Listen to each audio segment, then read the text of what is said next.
Yo, hello everyone. Today I am here uh, to officially, for the first time, take a look at one and show off one of the projects for my alias Imperfection, which is my new music alias I've been working on for a good couple of years already, but I've never really showed it, much of it, this alias yet. So today I wanna just go through the project for the first release that's gonna be on this new alias.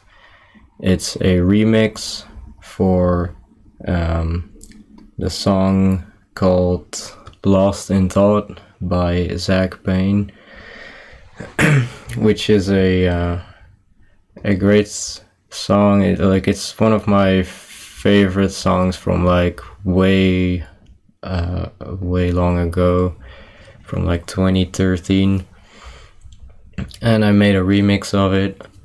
And I wanted to get into some things about this project, get into the elements in the project, a little bit of the backstory.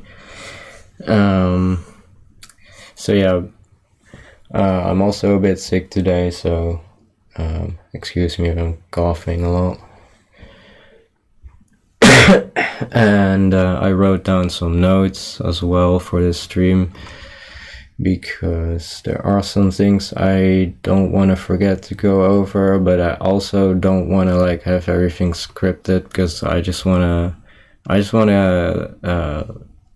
say my thoughts out loud as they come to me, which sometimes it turns out right, and sometimes I just fall completely silent or whatever. That's just me, I guess. But we'll see how it goes. This remix is going to be released, or at least that's the plan, to release it very soon after this stream.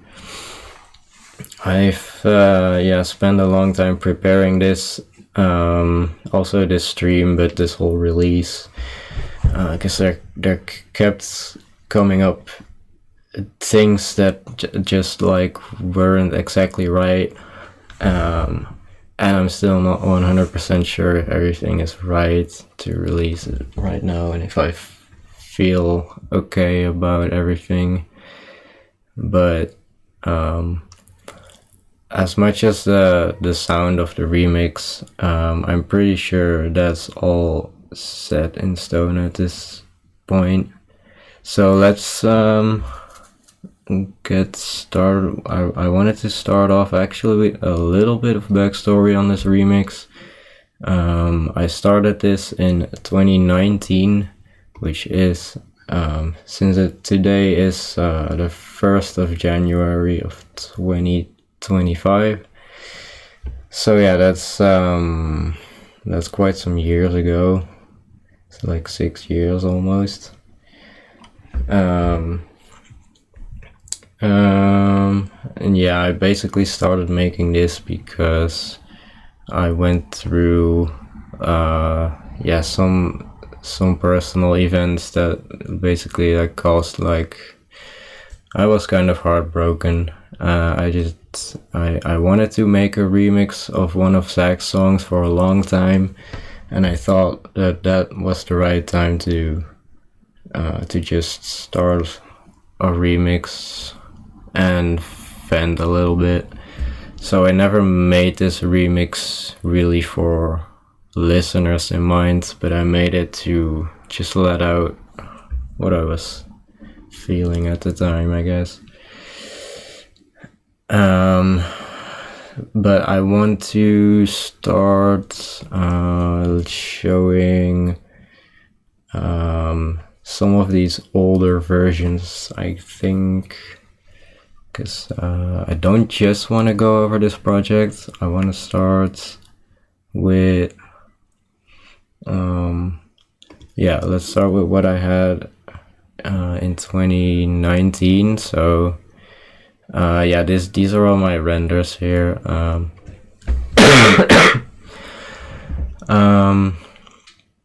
I actually gotta throw them in FL Studio so you can hear them. So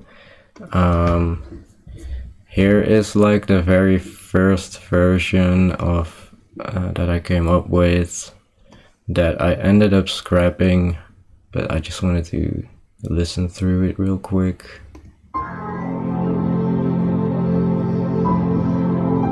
I hope that audio doesn't bleed through my mic too much.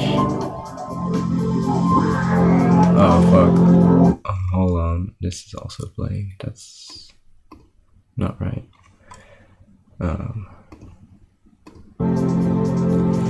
So yeah, just let it play.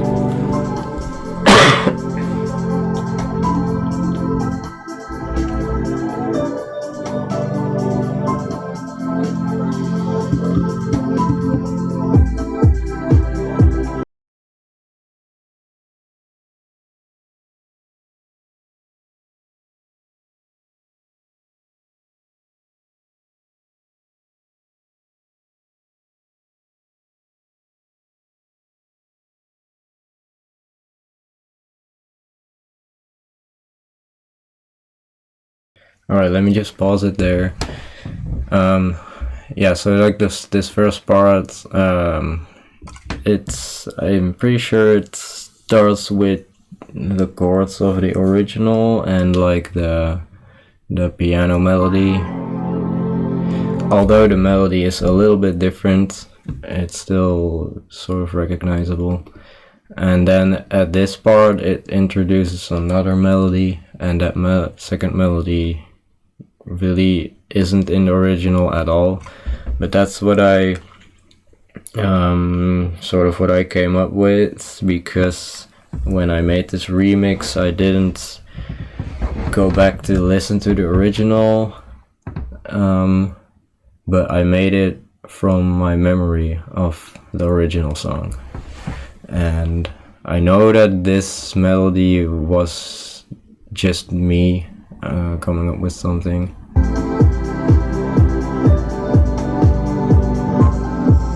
Yeah, this.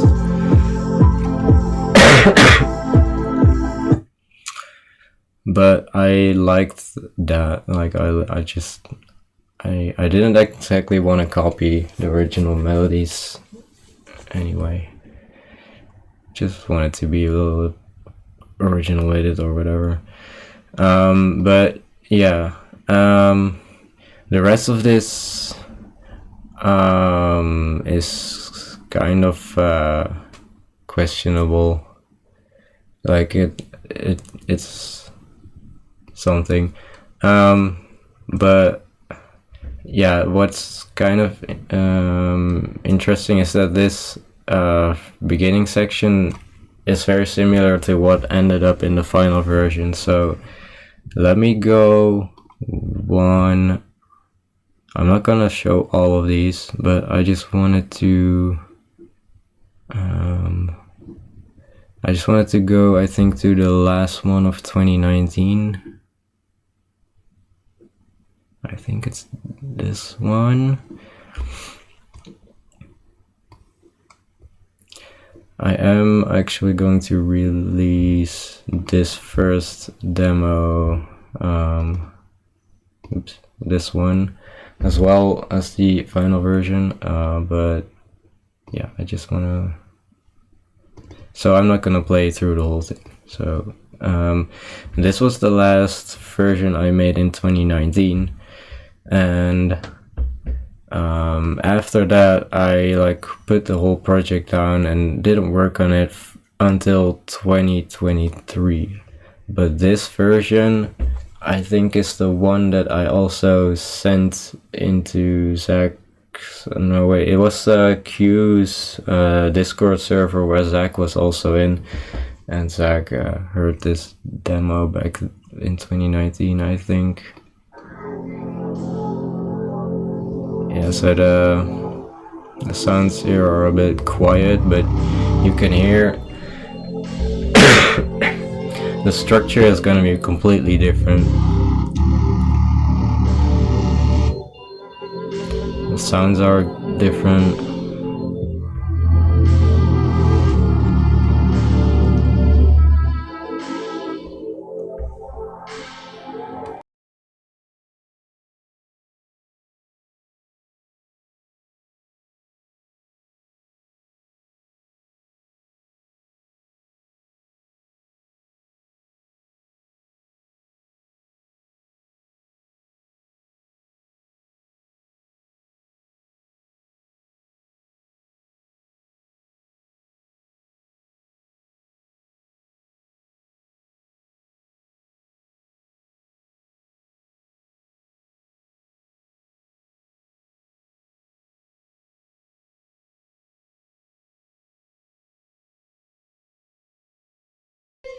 Yeah, it sounds pretty crazy.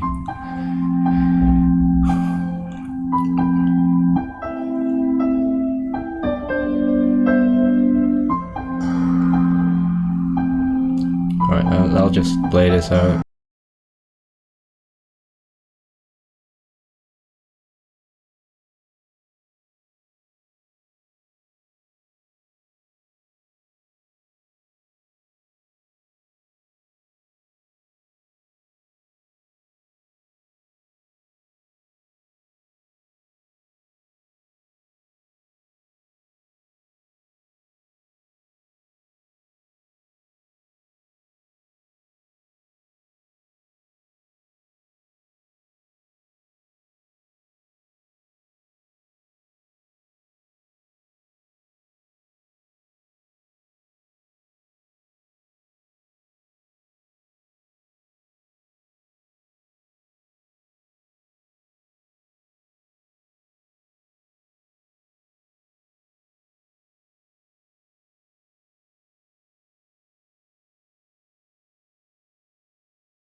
I just realized the stream was quiet this whole time.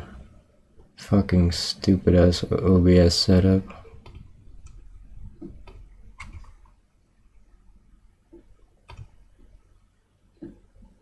Oh my god.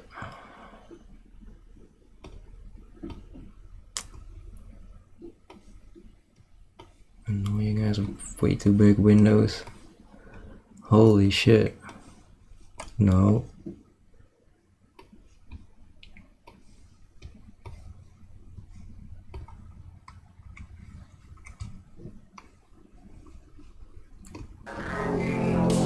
Okay, now it's fucking audible.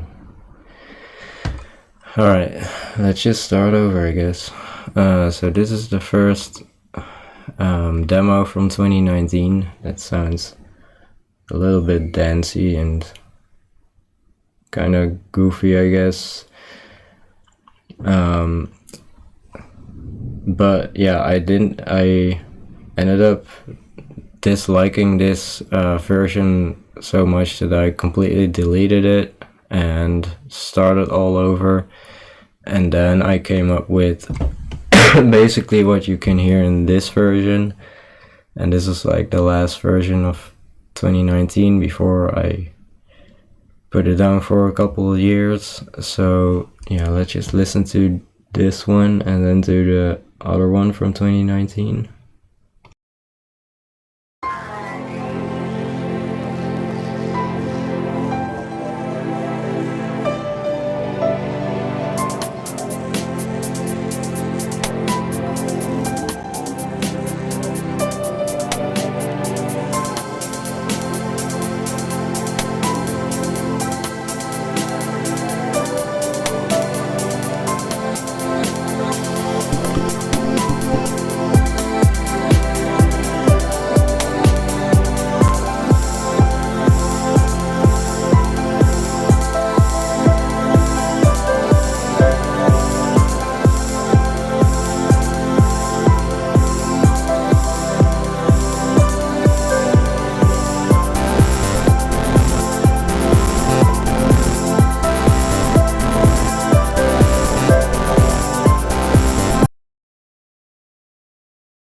All right, I'll play until there. You kind of get the idea.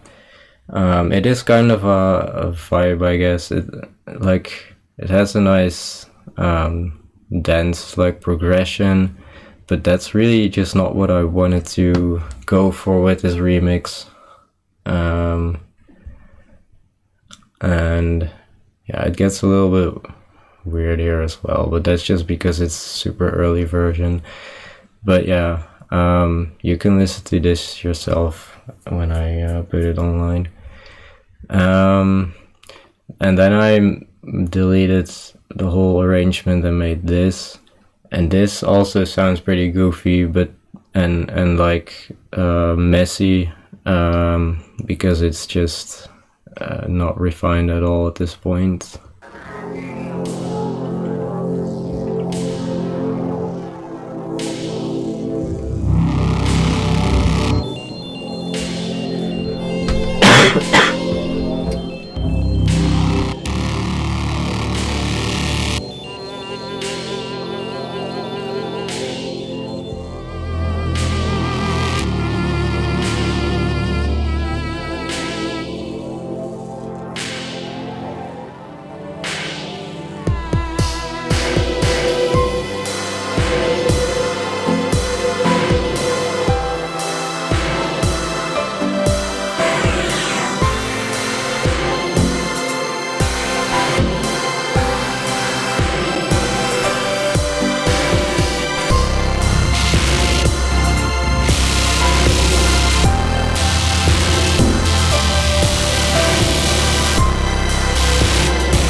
All right.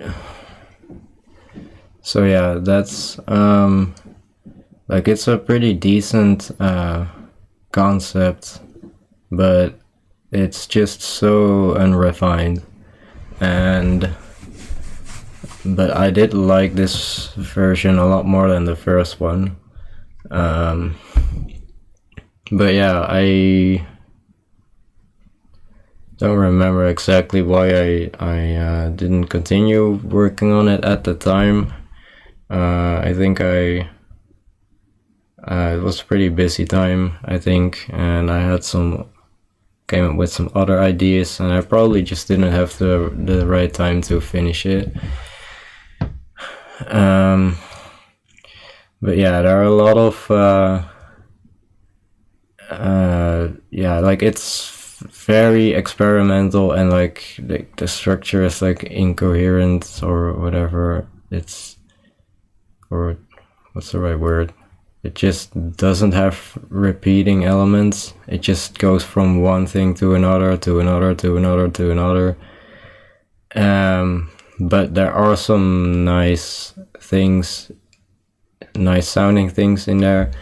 But most importantly, it just captured, at least in some parts, it captured how I felt, I guess.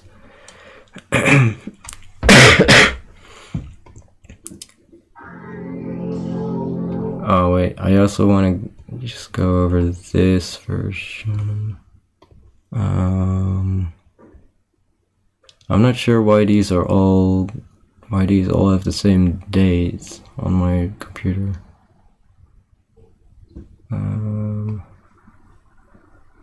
Because they're not all from the same date.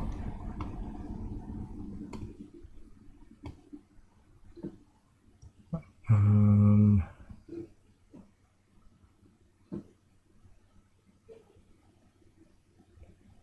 2019, 7.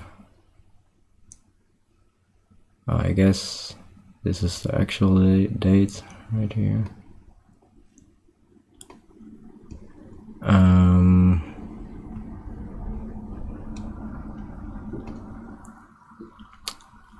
Bruh.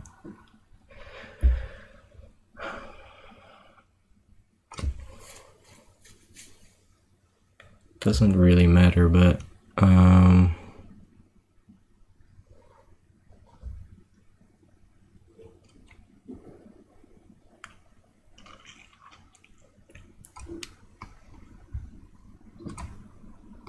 I just there's a version I remember where I had like this first drop, and then I had like the strings at the end, and then almost nothing in between. Maybe that's this one.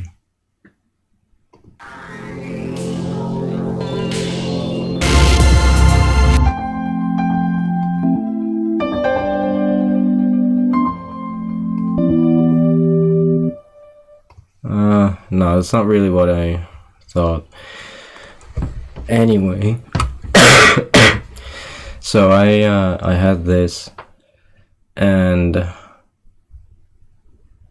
yeah, like 4 years later, I wanted to get to finishing this remix because I really liked the experimental stuff in it, the sound design, and so let me look at my notes.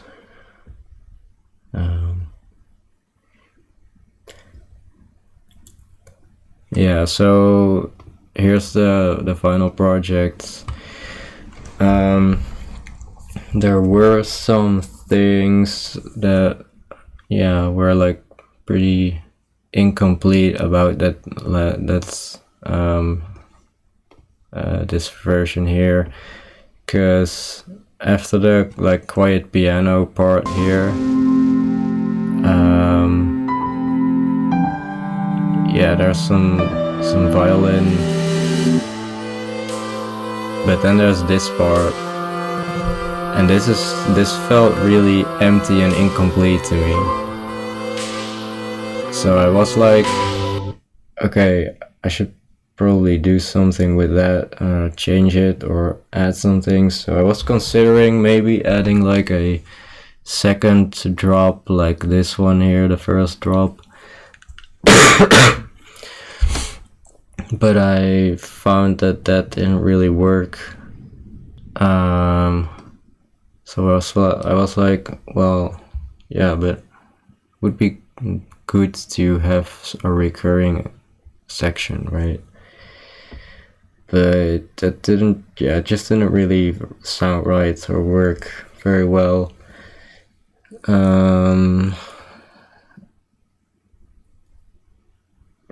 Yeah, but I thought there were a lot of missing elements, but what I ended up doing was still, yeah, just trying to, like this piano part after the drop is mostly, I just mostly kept that very minimal, and quiet with just the piano and the little bit of details I already had there. But then after that, I decided to just enhance this sort of transition between the calm piano leading up to the very big like orchestral part that comes after. So no second drop or a recurring section in the end, but yeah, I just enhanced the build up, and I think I did a decent job at that. So let me just go through the elements on this final project, just because why not? Wait, I gotta make sure you can hear it on stream.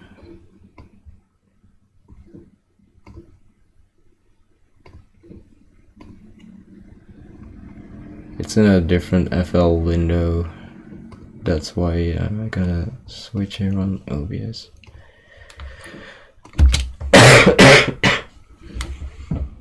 Okay, I think you can hear that.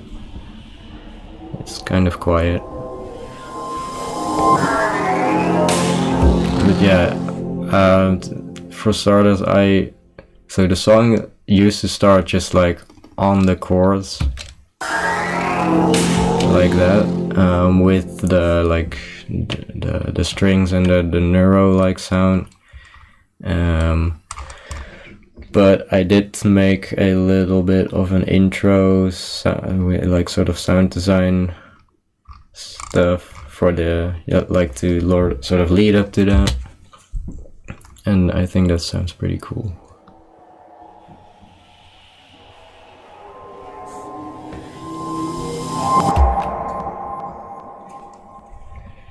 So you can hear,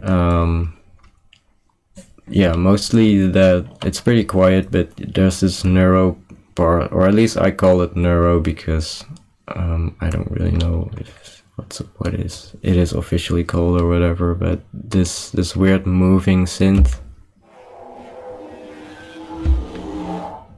Also, that will just continue here. That's pretty loud there.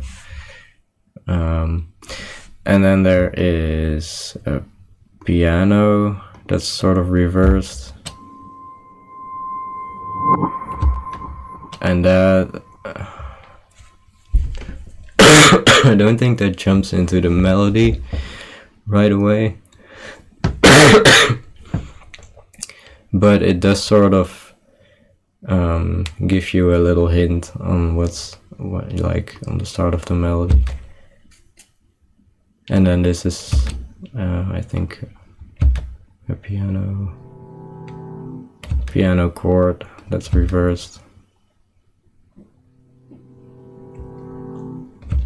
It's subtle, but it's mostly this thing that sounds cool in the intro.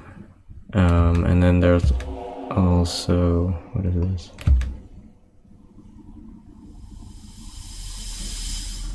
Just some cymbal percussion stuff, I guess. But yeah, so and then this intro starts, but I have to mention that this project for some reason is completely messed up. I don't know if it happened because I updated FL Studio or something else. I don't know. I think it's because I updated FL Studio at some point. But all the a lot of the volume levels of different elements are out of place and just messed up and just don't sound the way they do on the last render that I did in 2023. Because I last worked on this in 2023 and it's now like 2020. It's just 2025 today, but I updated to FL Studio 2024, I think 2 months ago or something. I was a little bit late with that one, but yeah, I opened this project like last month and it just didn't sound right. And I noticed that it also didn't sound quite like the rendered version. Yeah, but I can't find an obvious reason other than just volume levels that aren't correct or just don't sound right. So this neuro sound or whatever it's called is pretty loud now. And the strings here that are also very important at the intro are very quiet. Oops, let me mute this one.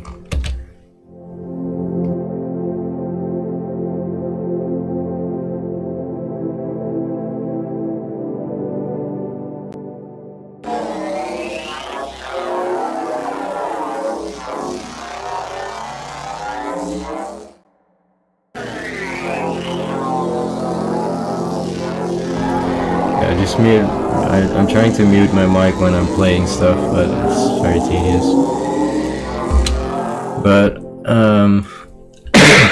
I think this combination of this low pass string, these string chords, in combination with this very moving synth, is just really nice. But it sounds kind of out of balance. It's kind of annoying, but yeah, I'll get to how it actually sounds in the render in a bit. But yeah, I also think just before I move on that because I had these strings playing the chords and this synth, I had those from like the very start of this remix, and I think they carried through till, you know, I left them in because I think they really sort of laid the foundation of the entire remix, of the sound of the remix, and they really sort of define yeah, like the atmosphere, and I think it sounds really nice. And even though they are only really played together like this at the start, I think they are probably the most important elements of the whole song. Okay, let me play it in combination with everything else here.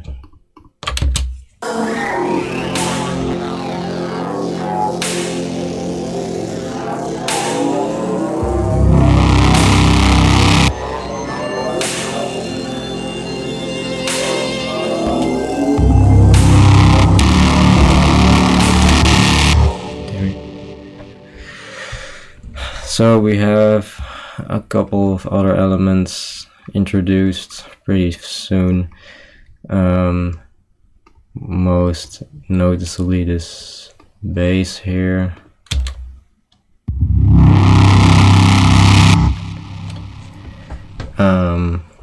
Yeah, it's a heavy synth bass. Apparently some people called it a Reese. I'll get to that later. But yeah. Yeah, what am I gonna say about it? I think this feels kind of out of place, like it's kind of unexpected because it's very aggressive and loud, even though the rest of it is all very sort of peaceful. Like it's sort of a suspense sound, but it's sort of peaceful in a way. And then this comes in and it's like it just growls over everything. And then it also immediately cuts away because the note is just not long. And then you hear these bleeps. Hold on. These bleeps.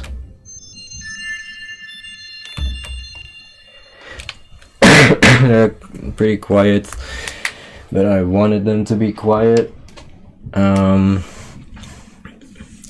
Yeah, I really try to have an element here that sort of fills up. Yeah. It took me a while to get these to mix in well, because I was looking for some sort of sound that just, yeah, fills in the space after this bass stops. And I thought it had to be a sound in the high frequency range, because everything else is basically like low, mid, or whatever. So I ended up with this, but I also didn't want it to sound too distracting, so I tried to mix it in very quietly, but also even have it automated to sort of fade in and out. And I also added a bunch of these glitchy sounding variations that you'll probably never notice in the song, but that was important for me to, because yeah, I just thought that that really added to the character of this sound. Also, the pattern here is not really, it doesn't make a lot of sense. It's mixed in with a very simple pattern here. Very high. But then it's mixed with this pattern that goes sort of all over the place. Well, it sounds pretty weird when it doesn't fade out.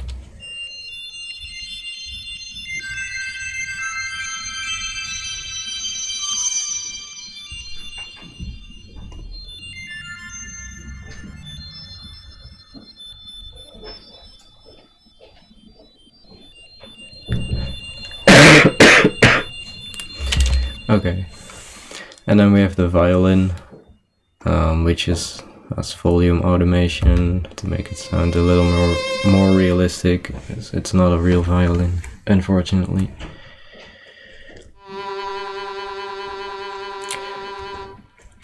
The violin doesn't really play a very logical, or like it's not a predictable melody at all. But that's because in this intro everything is still kind of, you're just kind of trying to find where you are or whatever. Nothing's really recognizable yet.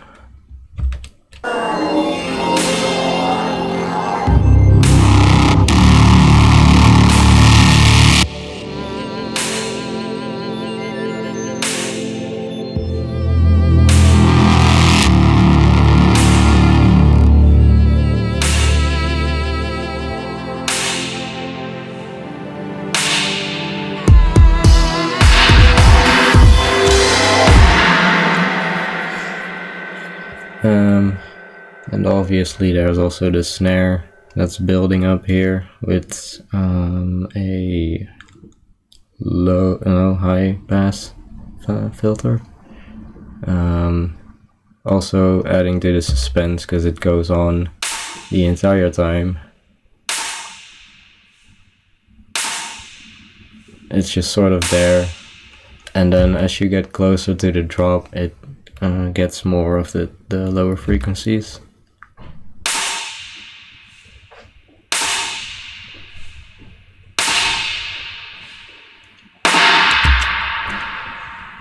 And with the reverb, that just sounds so impactful, I guess. I really like the effect that the frequency filter has with this reverb. And then, like, as I was saying about with the violin, like, it's like everything sort of gets introduced here, and then suddenly you're at this point where everything just goes up and you're in this chaotic drop here. Also, this synth does some weird moving stuff, and then as it goes into drop.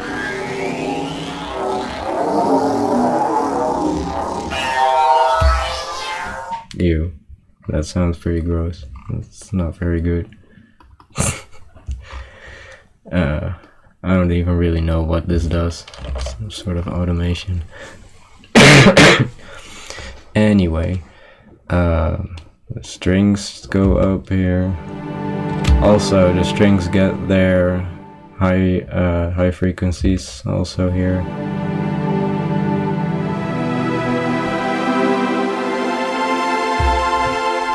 I really like how the strings go up, but they don't go up to exactly the right chord yet here.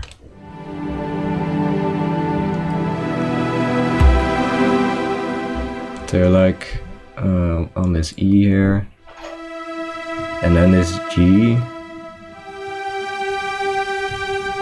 Well, really, the progression wants you to go to like there, I think. But you, wait, is it that one? Yeah, it's like the progression wants you to go to like this higher note, the B, but it just goes to G instead. Which really sort of makes you even more like in a certain place, I guess.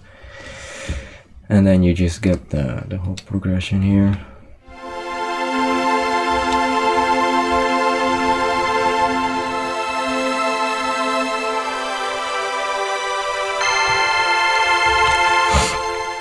Yeah, the strings get accompanied with a synth there. But yeah, I think we can go to like the whole drop situation.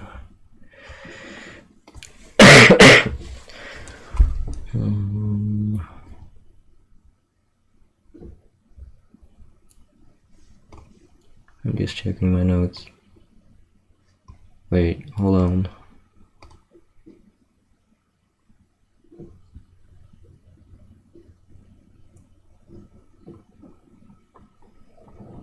Okay, I think my microphone settings are okay. My desktop microphone for streaming is really like suboptimal. It picks up like all the noises from everywhere, from my speakers, from outside my room, and yeah, it's just not a good streaming mic. But I try to deal with it. So yeah, we have, here the piano gets introduced also. This is the melody. So this is not exactly the melody from the original song, but this is what I thought it was. This is what I thought it was at the time, but it isn't, because this melody is a bit slower. So you have this first note here, and then the second one is like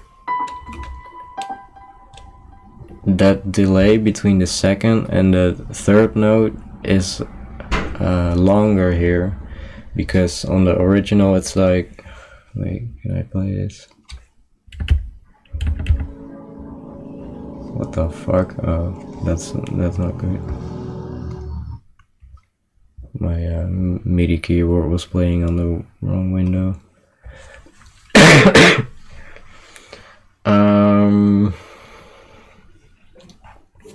Can I fix that? This is really annoying.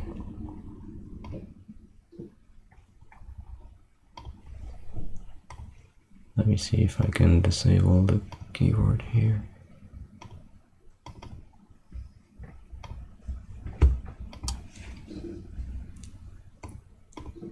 There we go. Okay, so we have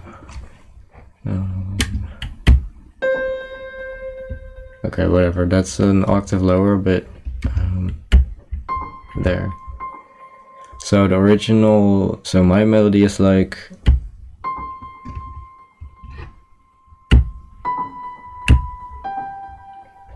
something like that, but the original is more like this.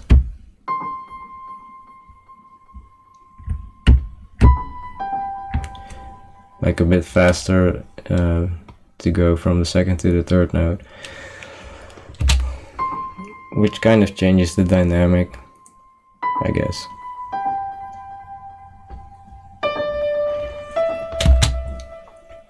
And also the last two notes, I think this last note is also not there in the original melody, I think.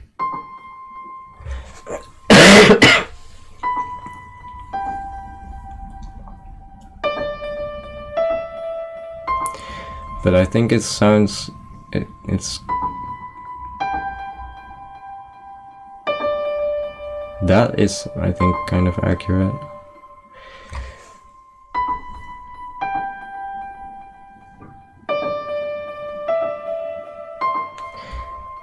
Like, can you imagine? I still don't even know the original melody. Why did I even make this? Why am I even trying to talk about it? But I think this melody sounds close enough to the original to sort of recognize it from the original. However, it's mixed in with all the other sounds in the drop, and so you barely even hear it anyway. Yeah, which also sort of brings me to the point that this remix really isn't, like, it's almost just an original song. But I wanted it to be known as a remix because I just really like ZachPayne's music.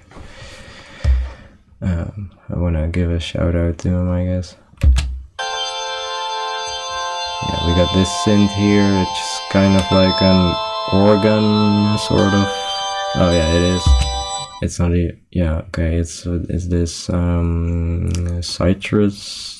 citrus organ, probably a preset. Yeah, we have that mixed with everything else, of course.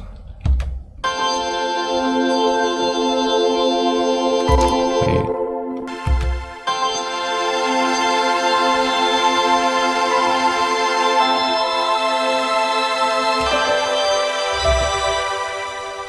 And then we have the violin doing some weird shit here too.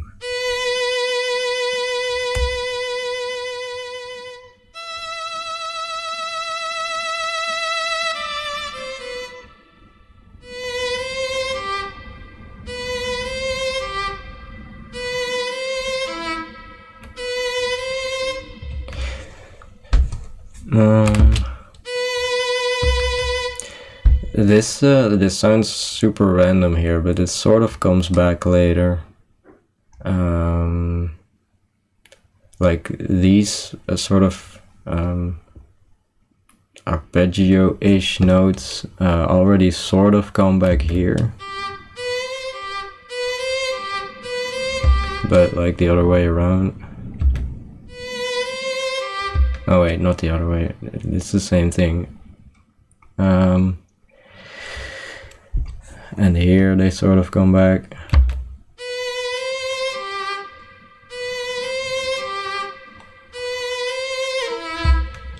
And no, that's something else. I'm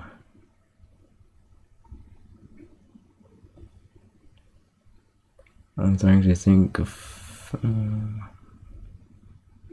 I think maybe this. Yeah, so this sort of sounds okay.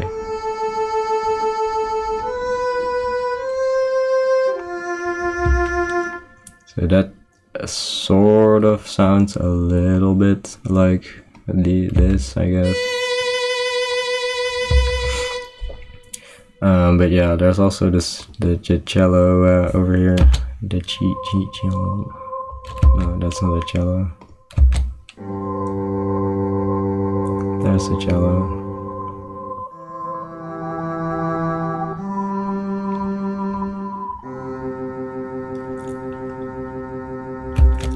Apparently I mix it with this this sort of voice sort of sound.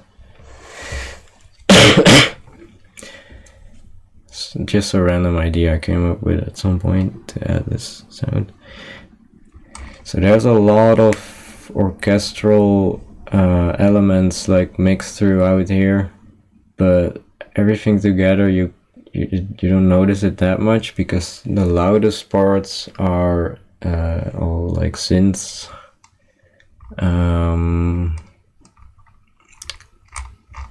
Where are they actually? Is it? No, that's not it. Let me see. Oh, I think the synths aren't really in here yet.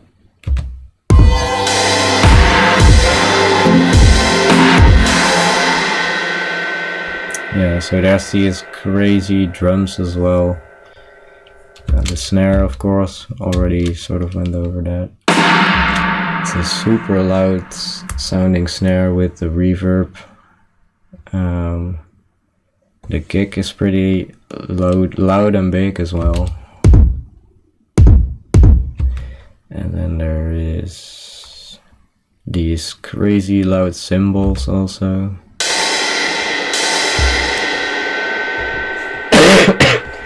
All to create sort of a chaotic soundscape. Even though what's happening here at the first little bit is not even that crazy, it's just a bunch of chords with a whole lot of like random orchestral sounds, and of course this one, the neurosynth that's stretched throughout the whole thing. That's like the only synth really that's present there. And then you get to these big plug sounds that on their own don't sound that impressive, but I like how they sound in the mix.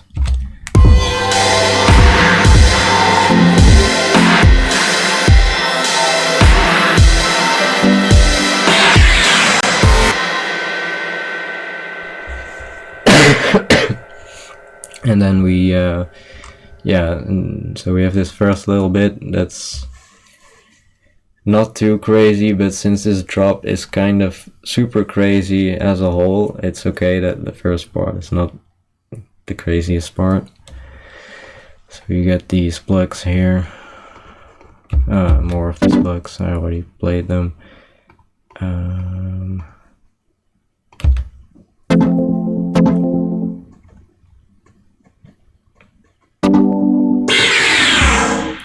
And that's a crazy effect that also actually made its way from the initial demo, but it's in a little bit of a better form here.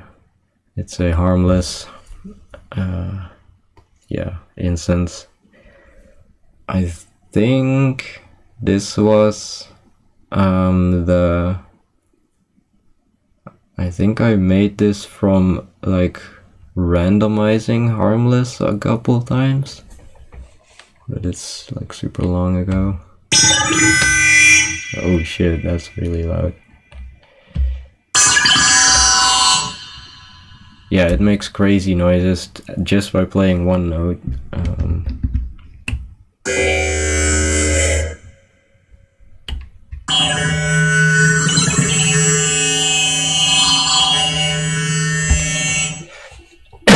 Let me see if there's anything super weird going on.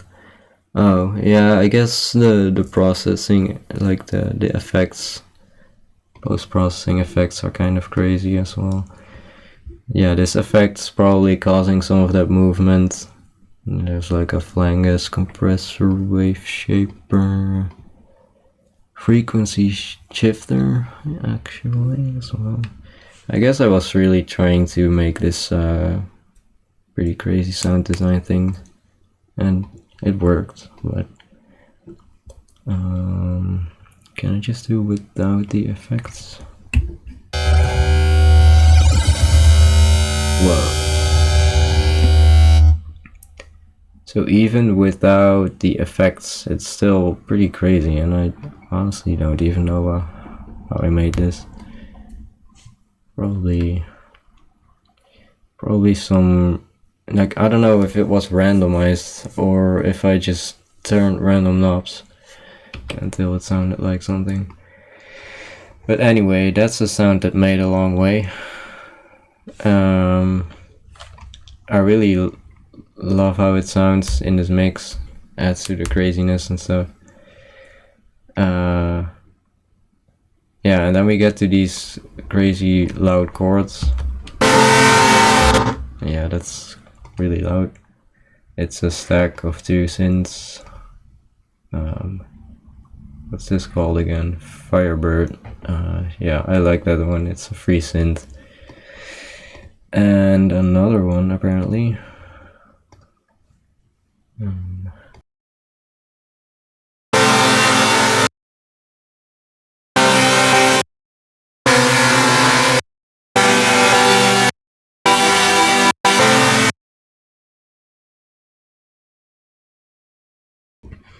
Yeah, these are pretty interesting chords.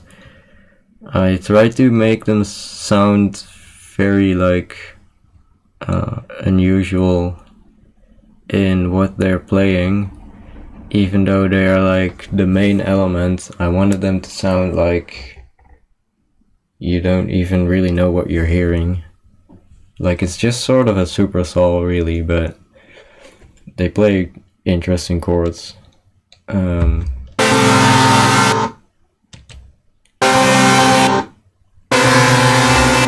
Mostly this is like very close to each other.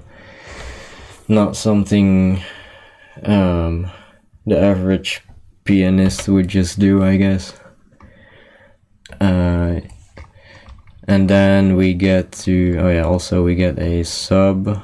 The sub is, what the fuck am I doing? Here we go, I guess. Sub.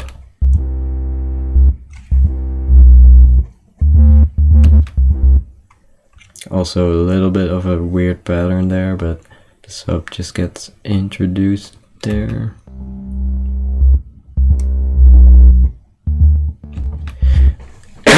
With a high pass filter. So it gets introduced a little bit more gracefully. I kind of like that effect. The sub bass synth is Cybermath, a plugin I would absolutely not recommend because it's it's free and it's really promising in theory, but it's pretty neat because you can like drag these curves and add points, so you can really precisely shape your waveforms. But that's about the best part about it. You have like all these tabs for different effects and stuff, but I tend not to use those at all because I'll just use effects on the mixer. That's way more convenient. And also this plugin tends to just crash a lot because it's, yeah, as it says here, it's a beta. I don't think it's being worked on anymore. And sometimes it just doesn't load when I load the project. So I do not use it anymore. It's still in this project, but you know how old this project is by now. But yeah, it is really nice for this application too, when you want like a sub waveform that's not exactly a sine wave but has like a little bit of a different shape, so it has interesting harmonics. And these harmonics are also kind of important for speaker systems that cannot produce the fundamental frequency. Hold on, let me close my curtain.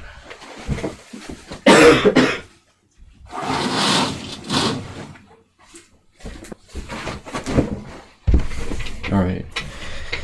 And then we get to the craziest part of the drop. Yeah, that's the okay. Yeah, so we have the chords, the bass introduced, and then we have here a little bit of a drum filler thing. And then we get to the more heavy bass stuff.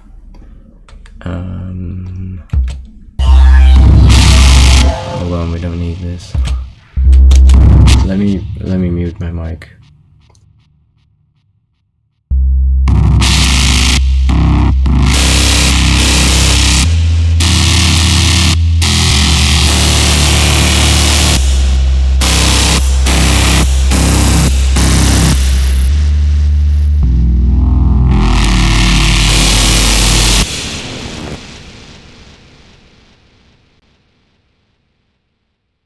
That sounds pretty messy.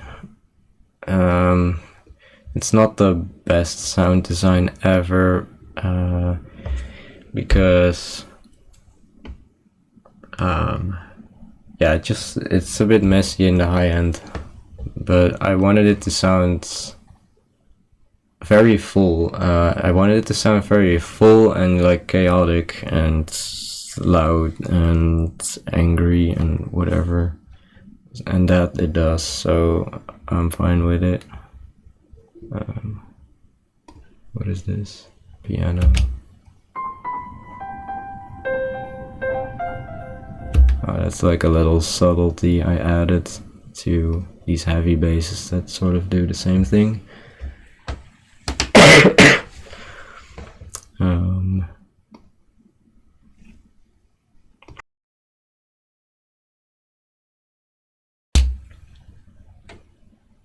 Shit.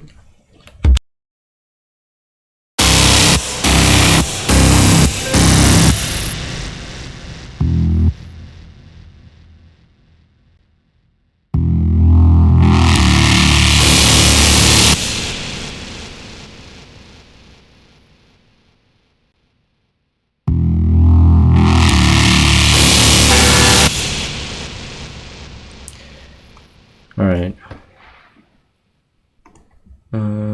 This is the sub bass.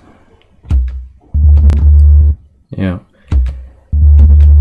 You can see as well that the sub bass has these harmonics up here. Oh, and here on the side.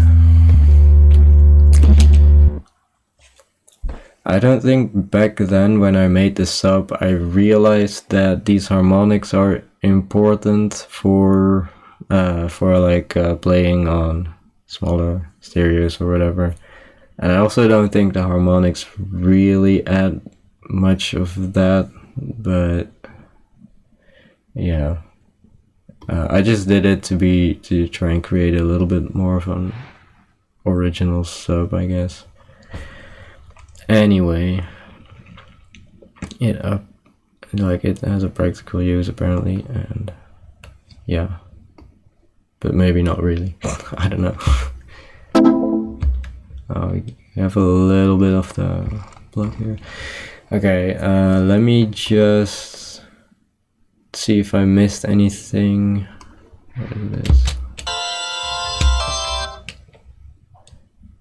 It's a bit of random stuff. Yeah. Okay, let me just play through the whole drop then, and then we'll move on, I guess.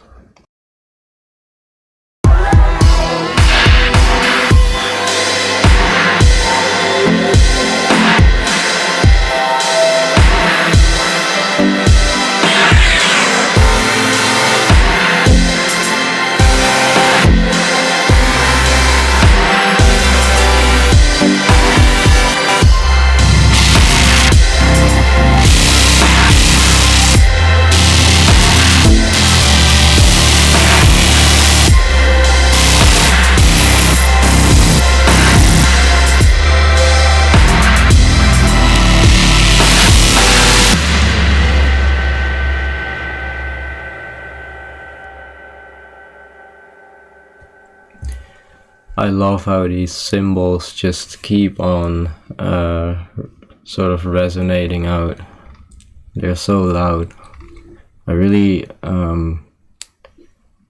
yeah, love that in this context, you know, where everything is like loud and chaotic, and then you have this big thing sort of, yeah.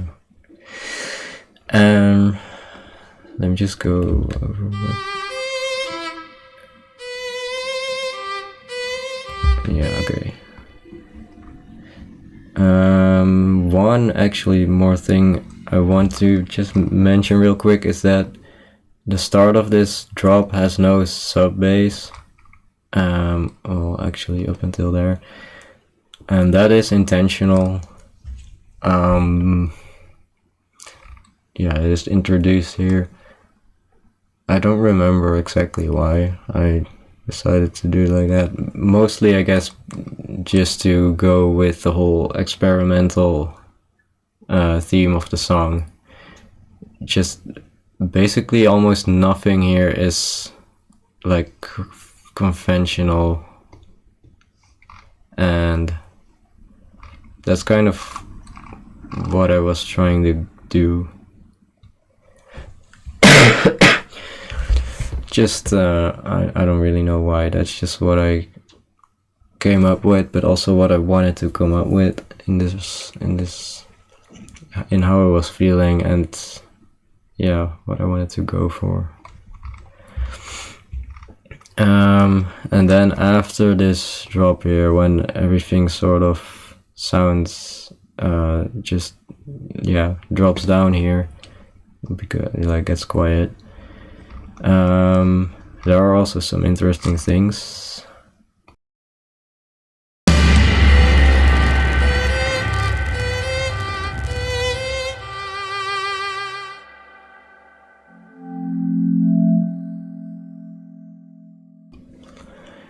So first off, the drop gets sort of ended off with these loud two tom drums.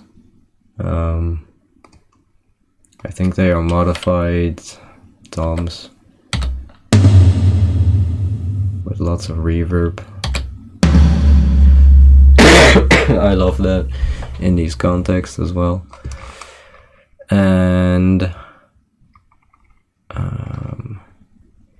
And there is this. This is also some sound design I added. I added this like way later, like in 2023.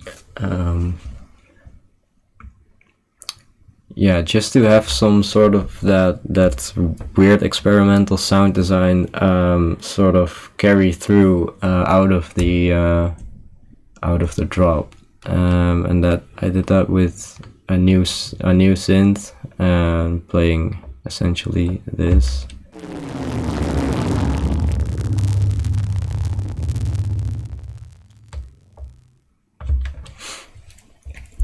I don't know if my mic picked up any of that.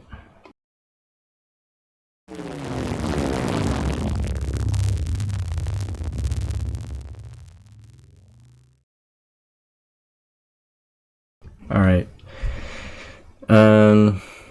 Yeah, that just sounds really like weird. Sort of, I don't really know how to describe that. It's sort of, I don't know, messy, wet sort of sound. And I did that with a synth. Wait.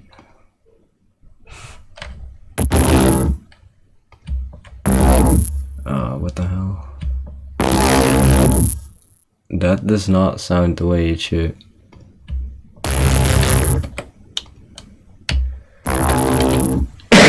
Apparently I sampled 3 sounds. I don't really remember what I did here, but there was one thing I remember. Let me see.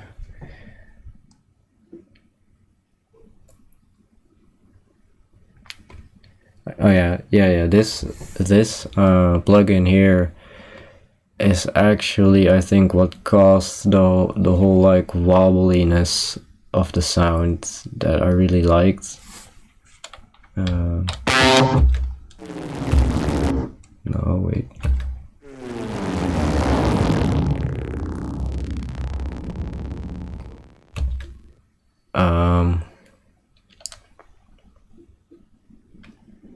Yeah, but I don't think this plugin is working right now, but I remember I used this plugin. I don't know if I automated it or what I did with it, but it sounded super nice. It added a really cool effect, but it sounded different when I rendered it out. So I was like, wait, but I don't want it to sound like that. So I ended up recording the sound in FL Studio in Edison with the effects how it sounded to me here in the DAW, and that's what this sample is. And I'm kind of glad I rendered it out like that, or like isolated it, I guess, because right now the effect also sounds messed up. I don't know if that's because maybe that's because I'm right now on FL Studio with like 64 bits, and when I worked on this project, maybe not in 2023 though, but I don't know. Way back, I used the 32-bit version, but I don't think in 2023 I definitely had 64-bit version already. So I don't know. Something caused it to mess up now again. Anyway, it's a cool sound, I guess. Let's move on. So after that crazy drop, we go like the violin, like it. Even though you can't really hear the violin much in the drop, it is the sound that sort of comes out of it still. It continues out of it, and then it also stops a little later, and then this whole calm break is introduced, and then later the violin also comes back. So let's just play that.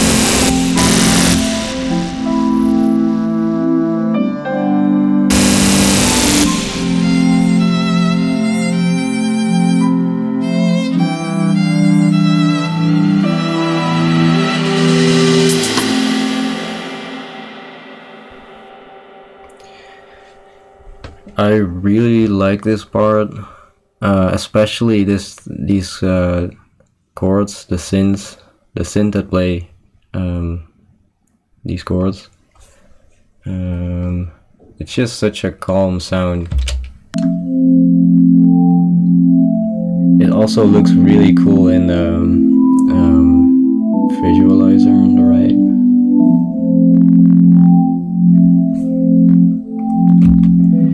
I just like that it moves a lot, like it goes sort of up and down in volume, but it also, yeah, it looks like it's moving a lot in the frequency, but it's not very audible though. It's just a very nice low mid frequency that's really coming through.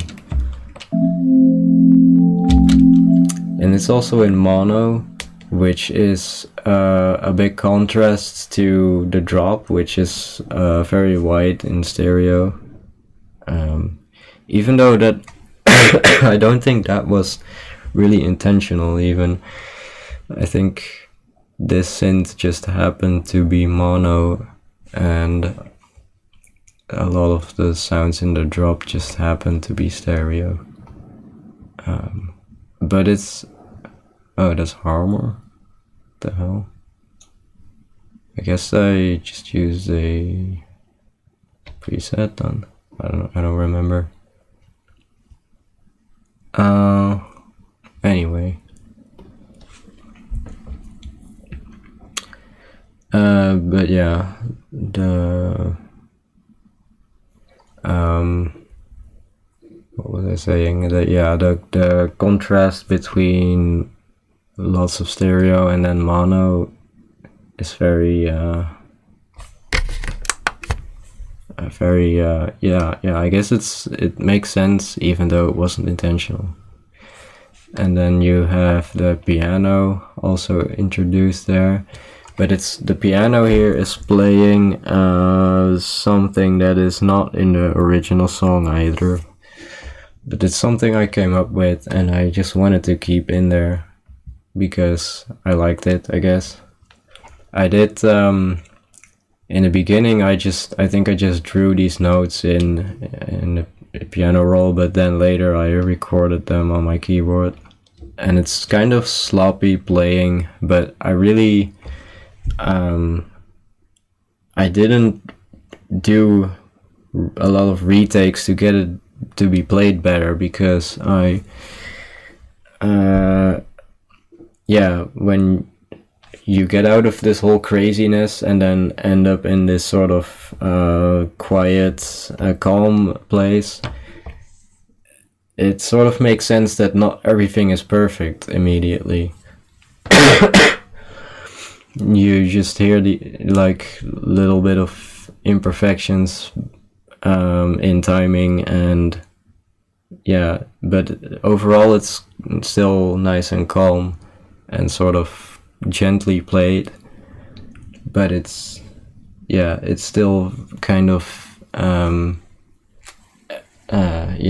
like it has some mistakes here and there, and it's not all on the right place.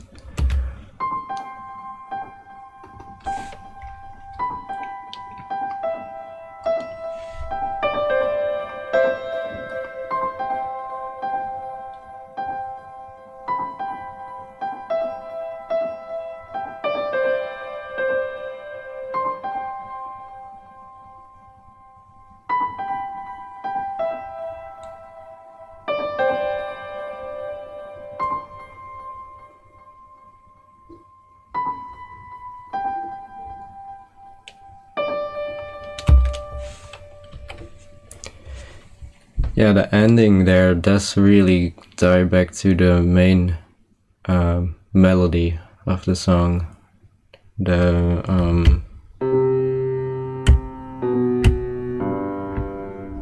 But then higher.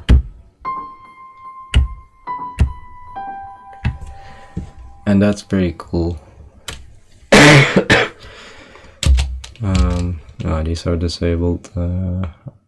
These aren't played. Disabled patterns. Yeah, I guess you can see that I sort of struggled with this section with all the disabled patterns. I really tried a lot of different things to make this section work, make it interesting.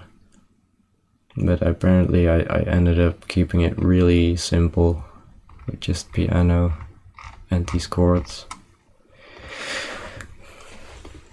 I just want to go back real quick to this synth, because I think one of the effects caused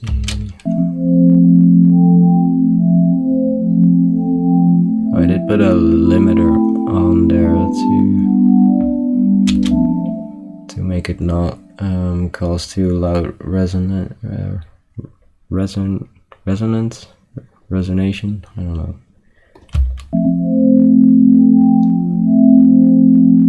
Ooh, that is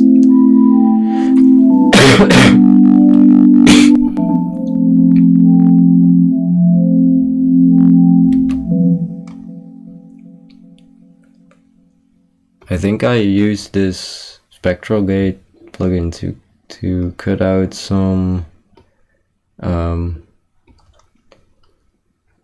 the actually higher the higher amplitudes, fundamental frequencies, to make it sound less piercing to the ear, I guess.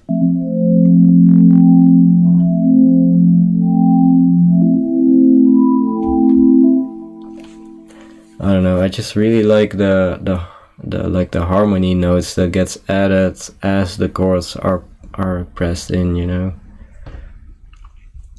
I thought that maybe there was a plugin, an effect here that caused the high frequencies to look interesting on the visualizer, but that's not the case. Yeah, we also in this section have the violin that's introduced after a little bit of piano playing. Wait, no, it's a cello. Yeah, it's a cello.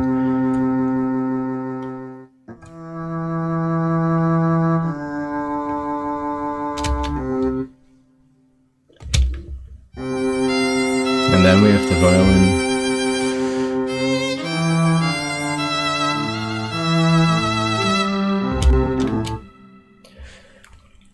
But also right after, like, so after you have this bit of calm stuff, like the cello gets introduced, and then you're thinking, oh, that's nice, but then like it's just one note in, or two notes or whatever, and then you get these heavy basses accompany it, or like mess it up or whatever however you wanna see it.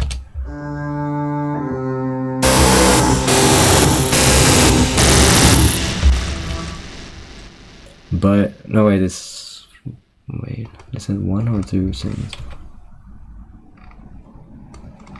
Okay, well, it's a couple synths, I guess, but it is also accompanied with the piano, and that I think makes it very yes, I think that's the same. No, it's not exactly the same pattern as in the drop here, but I think the fact that the piano, because the piano is, hold on, let me hear this.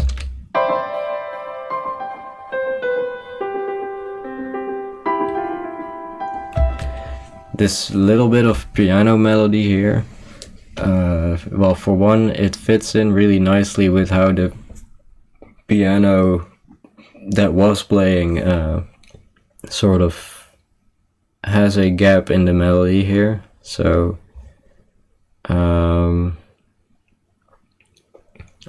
I don't really know how to explain that, but like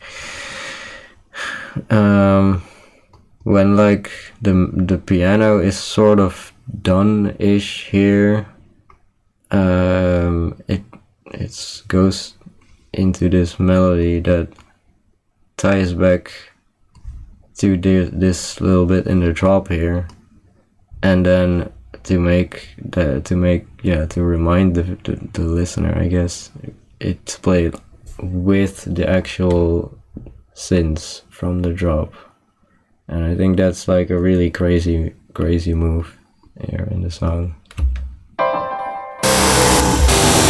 Oh, that was a horrible representation.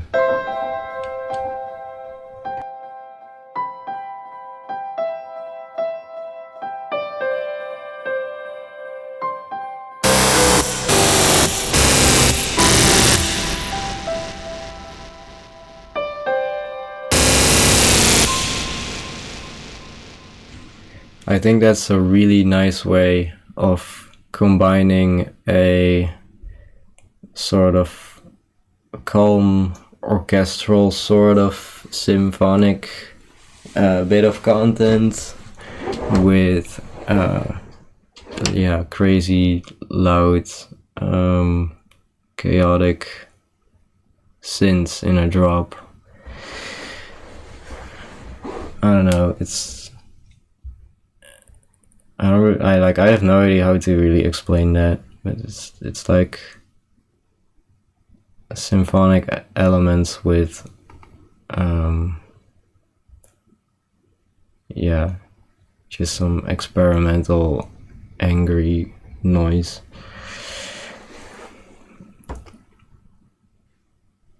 But yeah, I really like that contrast between super like quiet and calm and like thinking you're in a nice space, and then like having something really horrible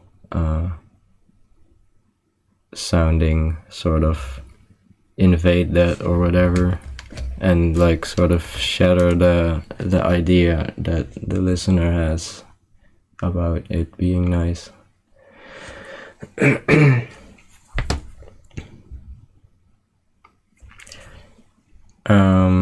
Yeah, anyway, that's that.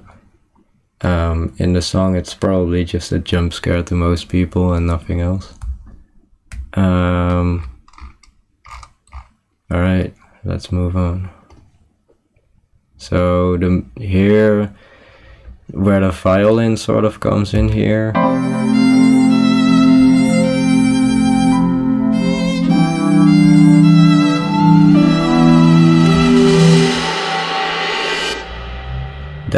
I think that is the part where I really was like struggling to make the transition between like whatever I thought it had to be and whatever I had to make to move to this final orchestral bit. Because the 2019 version didn't really have anything after this calm part that's transitioned nice into there. So let me just quickly jump back to that. You're not gonna be able to hear that. Okay, let me just quickly listen then.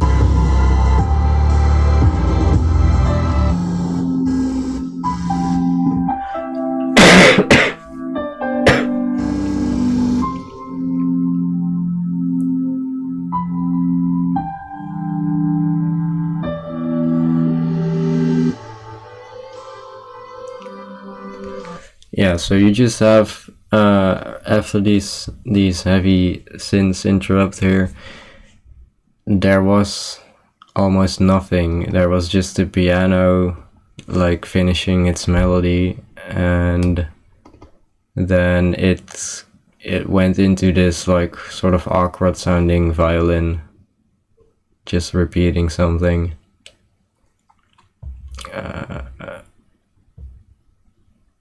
Actually, that violin is this. That's still here.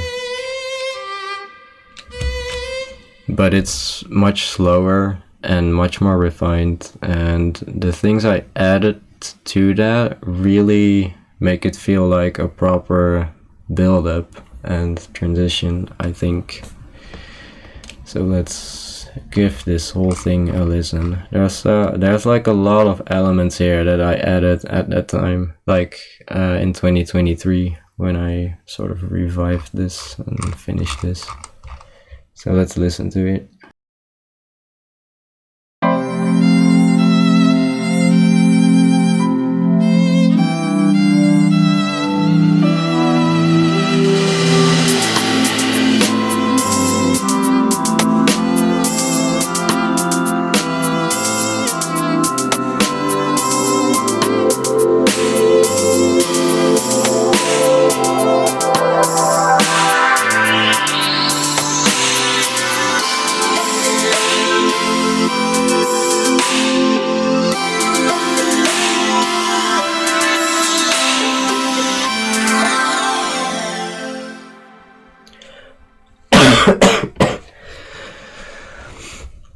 Yeah, so it just I think it goes pretty smoothly. Well, first off, there's a lot of like cymbal sort of elements here, that act as like a sort of a white noise sweep sort of thing, that helped the transition. But I really I like the percussion I added. I think this bamboo rattle is also from the... What the fuck? Hello? Oh, this is disabled.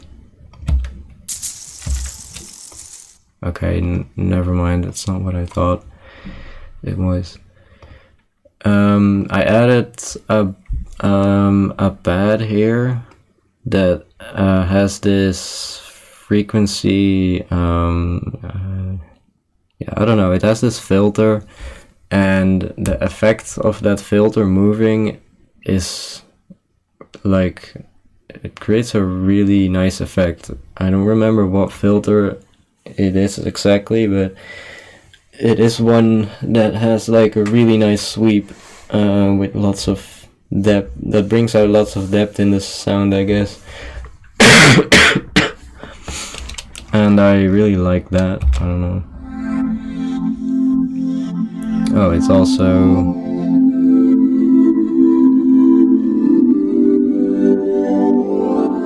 It also sounds like it is like on a side chain on a 4 on the floor rhythm, even though that rhythm isn't there. But yeah, that's also a cool effect, I guess, to add like dynamic to this chord, this synth that's playing these chords, and to also give a bit of rhythm, like at the same time. But like as this filter goes up almost all the way, you can really hear like a lot of I don't know what it is really, a lot of texture comes out, I guess. Let's just play that.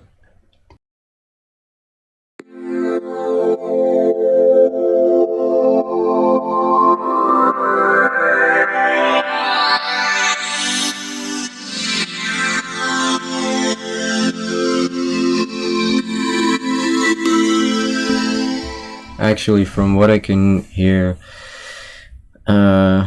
it sounds like it sounds almost like a sort of a double filter or whatever, like it's on multiple octaves, and there's a lot of resonance in that filter, and it also sounds like there's some sort of phaser on the synth, but that's from what I can hear. But I can also just look, because it's my project.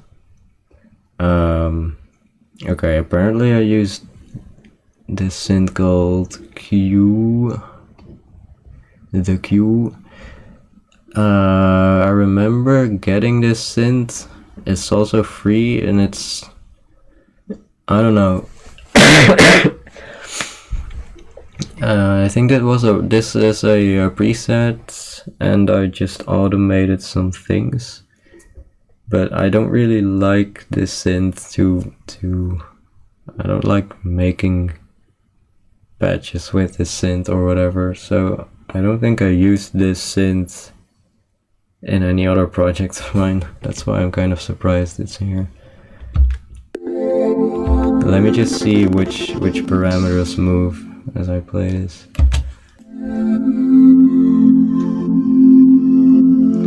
So you can see this green thing here that's moving to a different spot all the time.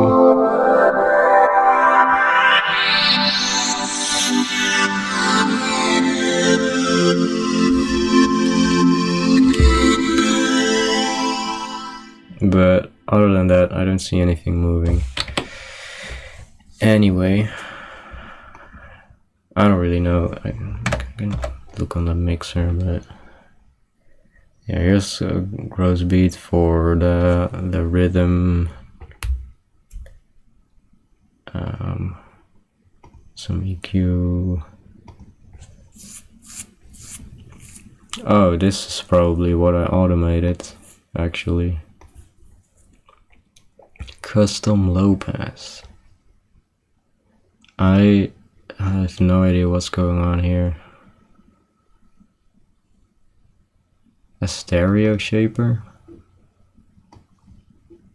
Okay, I guess I did something with inverting stuff.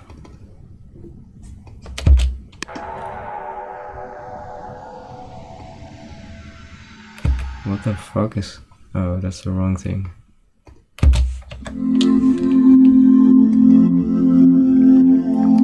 Okay.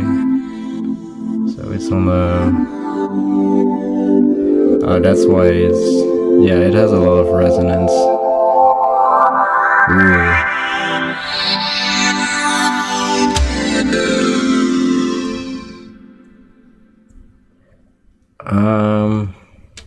What happens here then?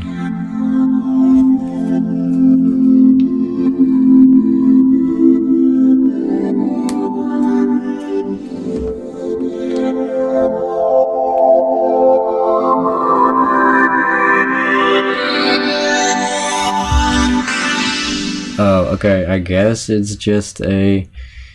Like, this is just a filter, and as it goes up in frequency, as it gets more frequencies, it sort of also fades out the filter effects, and the original signal, which is this, comes in. But apparently I flipped the it's been a while since I had the polarity. I was looking for the word. Apparently I flipped the polarity on the filtered signal, and then I had the normal signal also play. I don't know if that really causes an effect here.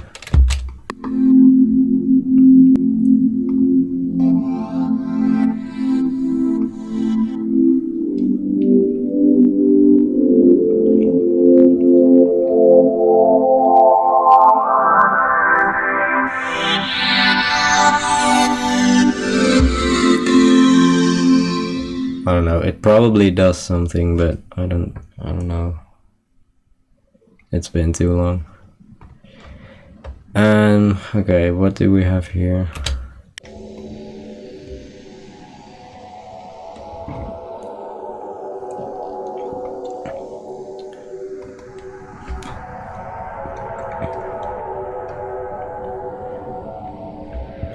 Okay, what the fuck? Action. Okay, I guess I was trying to add, I guess this is something from granular synthesis. That's my best guess. And then I added a whole bunch of effects. I guess I was trying to create some sort of texture, or just some sort of sound design. I'm not sure what I even tried here. Anyway, I guess it adds some atmosphere.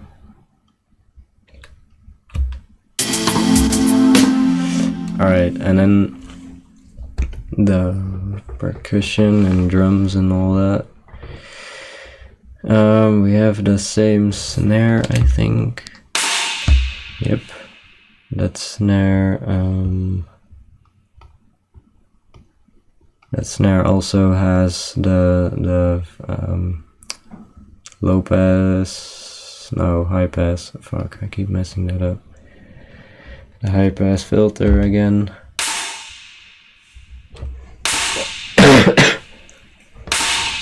But this time it doesn't take that as long to introduce, and then it just sort of goes on sort of statically, but not on its full it doesn't get its full frequency range there. Then there's that. Some, I don't remember what these are called. Maybe it's probably a hat with some in quick fade in.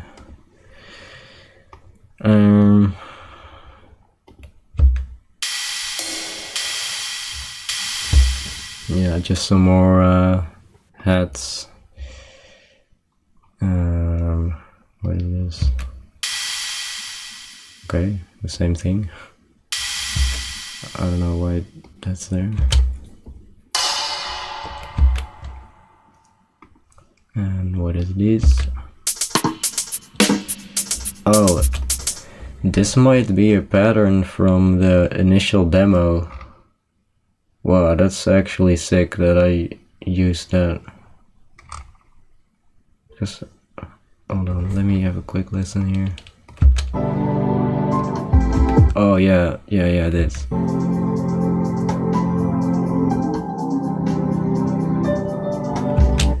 Oh my god, that's kinda sick. I have that pattern. I think it's exactly that pattern.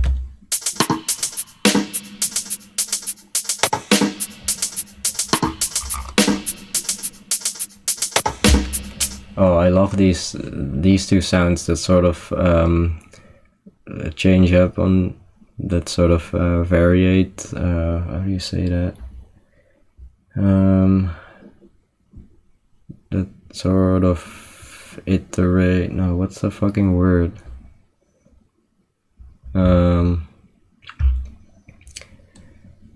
That sort of switch back and forth between each other. This one and this one.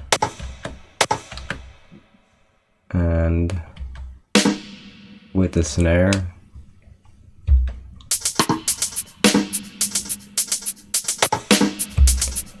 Just these two create so much variation to me to listen to, just because they they take turns before the snare hits, and also in rhythm, but also in just sound. And with these sort of mid frequency drums, that adds a lot, I think. Then there's these like shaker sort of things, hats, and that's it.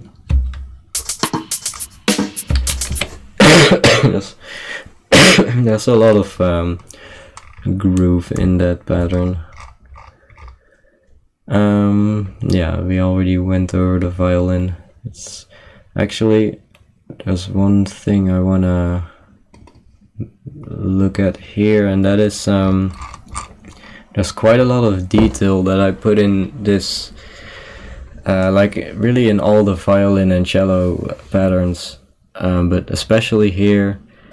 There's like little variations in note length and velocity, but there's also these slide notes, and I think I specifically used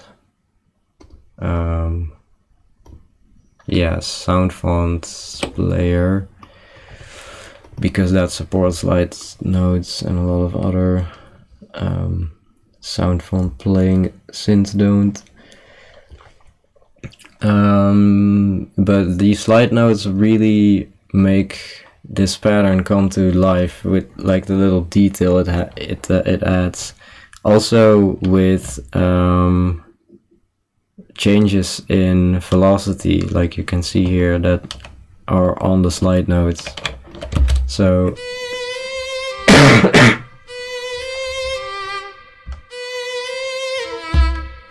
especially there, because you can hear it 2 times, like just normally, sort of in a boring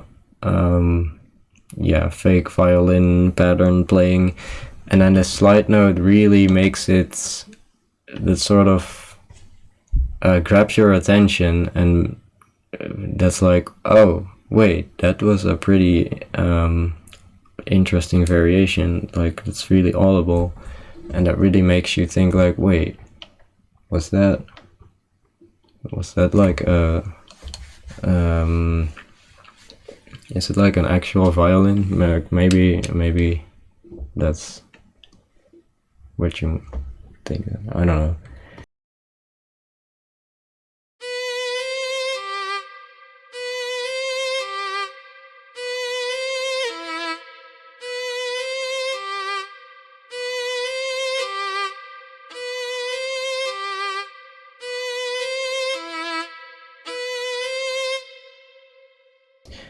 Also, I added these. This is like the most subtle little detail I probably added to these things. Because these are just normal notes, and they are super. I thought these were slide notes before, but these are like super short and also loud, but they don't really play the note as much as they just play a transient of the violin sound, and that really also makes it sound like the string sort of the violin what do you call it, the bow touches the string but isn't quite right on the string yet, so it sort of bounces on the string. Maybe, I don't really know, I'm not a violin player, but it makes it sound like, yeah, just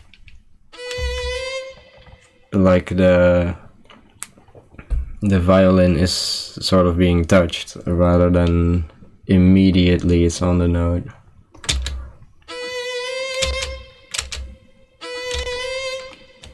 Oh my god, I almost forgot I did that. But, yeah, now I remember. That's crazy detail. Even like looking back at it, it's crazy detail. There's no way anyone's even gonna hear that. Wow, there's a lot of notes. Put out of this. Ah, right. Okay, I'll get to that in a second. Alright, next is, I think, the cello.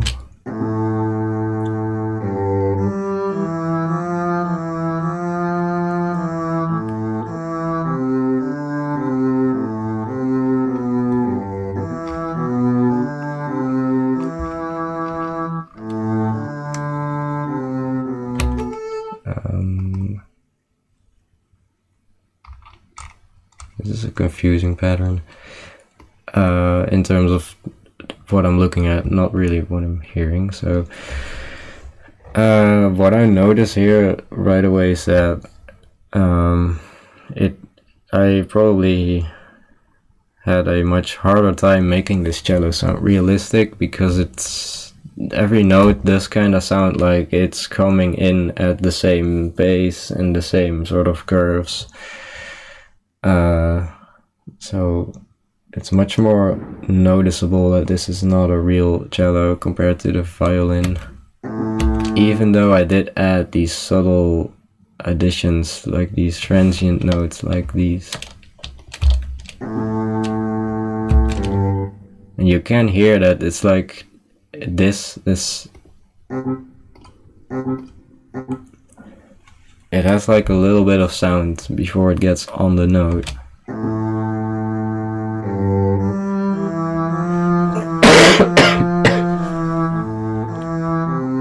And I also added some slide notes like this on the note that is already playing, just to have the volume of the notes sort of rise from that point to the end of the slide note.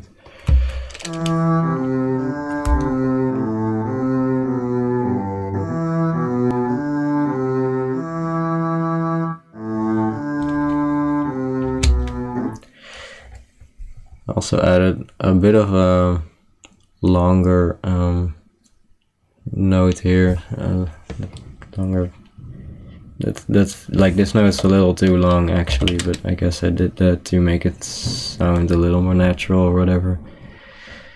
I don't know exactly why I used two different note channels, like why there are different colors.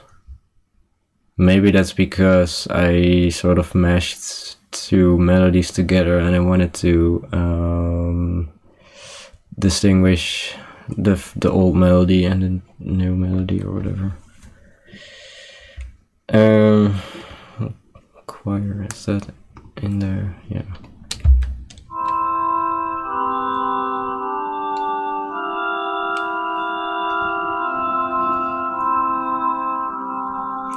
Alright, I don't really know why I added this. Probably just to fill up. I don't know if it's really necessary to have this in the song. I guess it's sort of nice. But yeah, that's it for this build up. It's also not crazy much, but I do think that this pad adds super much texture and sort of feeling to where the song is going.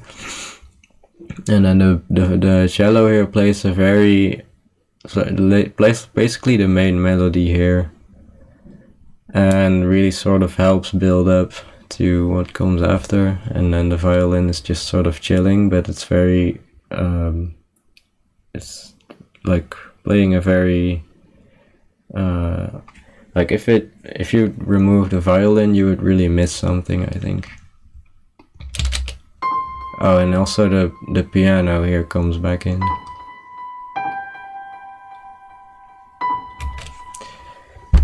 Yeah, it plays the familiar melody, but then with this note up there to make you sort of think, oh, there's something coming.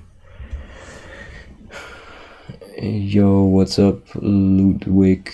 I'm sort of walking through my project here, so I'm not really probably interacting with chat that much.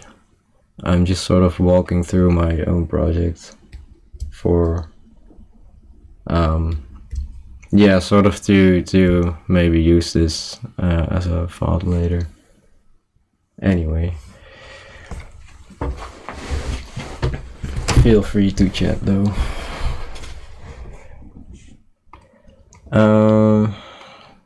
Next up is this. It's like more of this orchestral part, but instead of like it being a build-up, it is like actually the orchestral section here, like fully. So let me just play that from the build-up.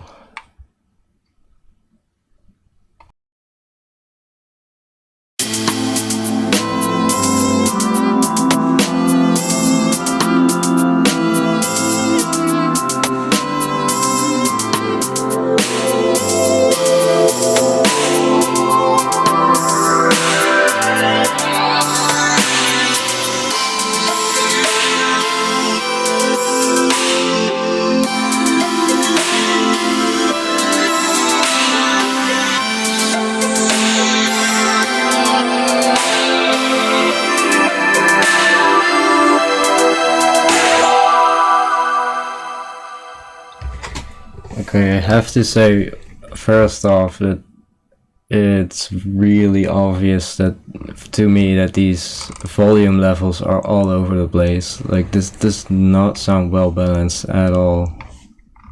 Like it's, you can hear the pad clearly, but then the violin is very quiet and the strings are very quiet.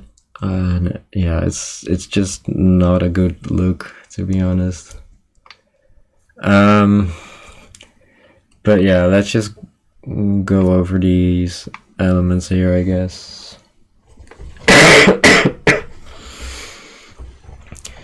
Yeah, well, first off, the piano goes into basically more variations of the main melody. So that's from this is from the build-up, and then it goes into this.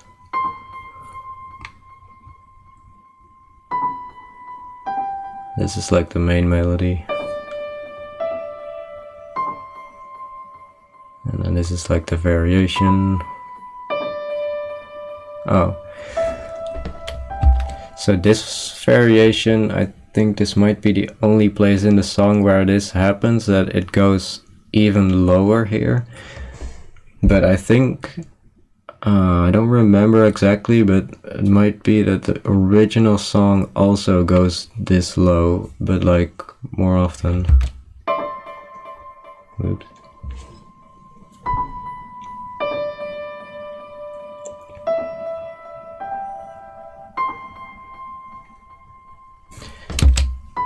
But there's also this like quiet note picking it back up, like sort of letting you hear that it's gonna go up again.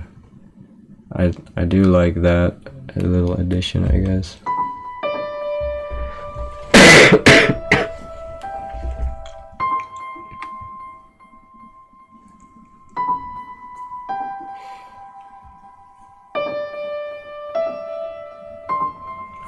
It's also kind of sloppy played throughout the whole thing. Oh, here it also goes pretty low. Same as there, I think.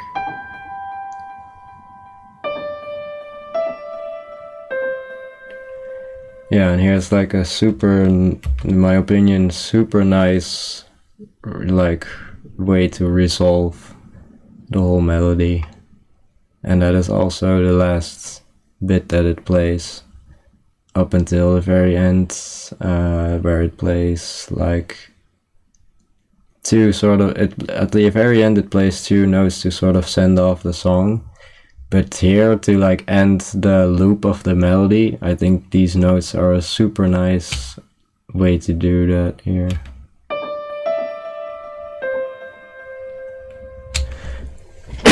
And in the whole symphony and the whole, with every other element playing, you can barely hear this, but if you listen carefully, I think you can hear that note, and I think it's a really cute sort of addition there.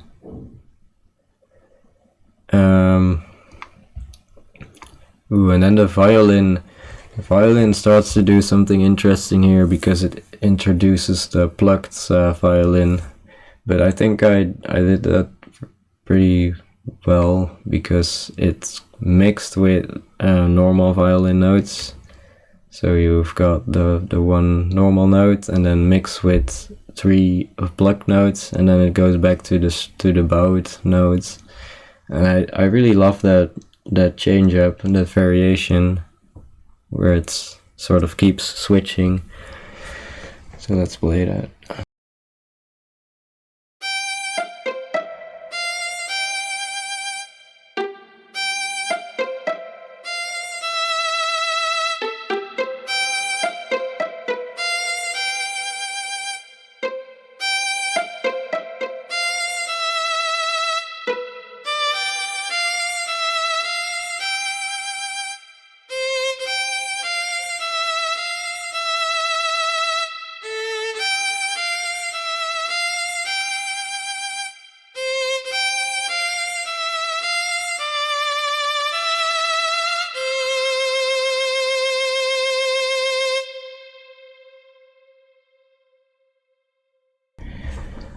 I love that. I love that whole section here, that whole progression. But it's really hard to hear any of that in the whole mix. Like, that's always the downside of creating a project with lots of elements that you really like. That a lot of stuff is just gonna drown in the mix. It's kind of can't avoid it, really. I mean, there are ways, like, I could bring this out more, but it's always like in what's the word? It's always at taking the place of another element, you know? If you bring up an element, another one has to go, otherwise you just end up with noise. So it's like making trade-offs, I guess. And then here's the cello. I think that's also playing kind of a nice progression here.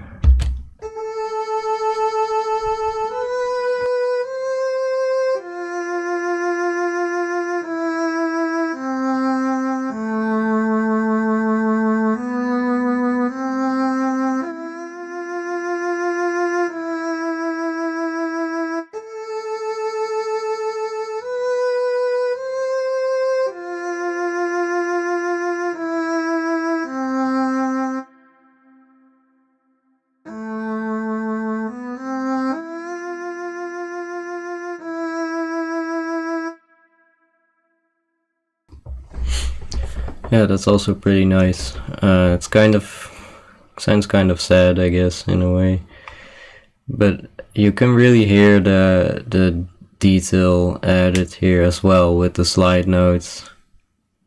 But yeah, again, not something you're gonna really notice, but I just really like making these real instruments sound real, you know, even though it's still clearly fake, but I just like to do my best at making it sound decent, I guess.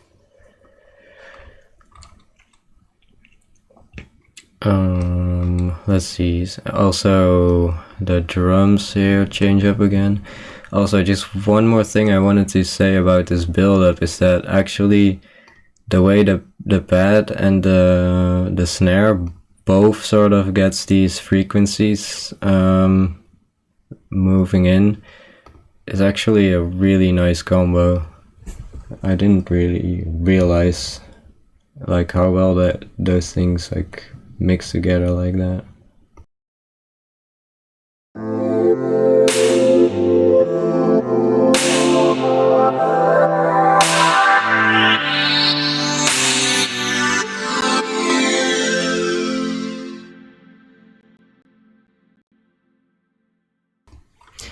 Yeah, I don't know. It just grabbed my attention when we listened to the build up just then. Yeah. I don't know. Maybe I can listen to this.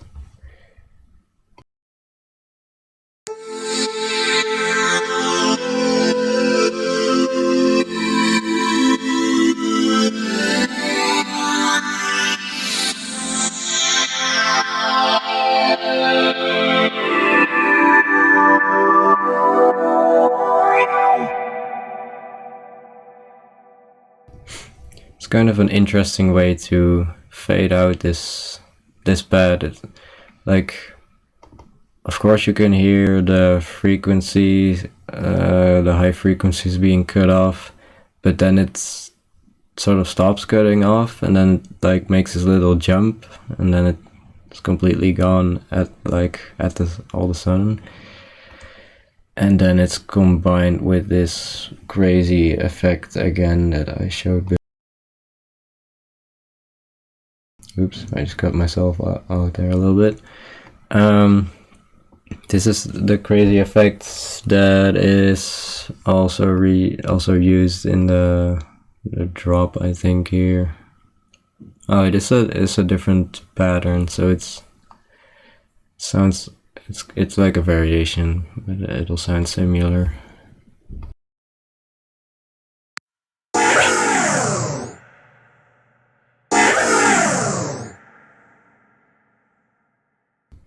I don't think that's really how it sounds in the rendered version, to be honest. I think it's supposed to be quite a bit higher. But yeah, I always had weird little issues like that with this remix.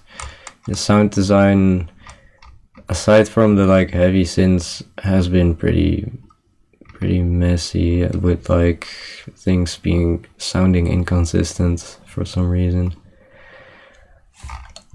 Okay, let's see. Where was I?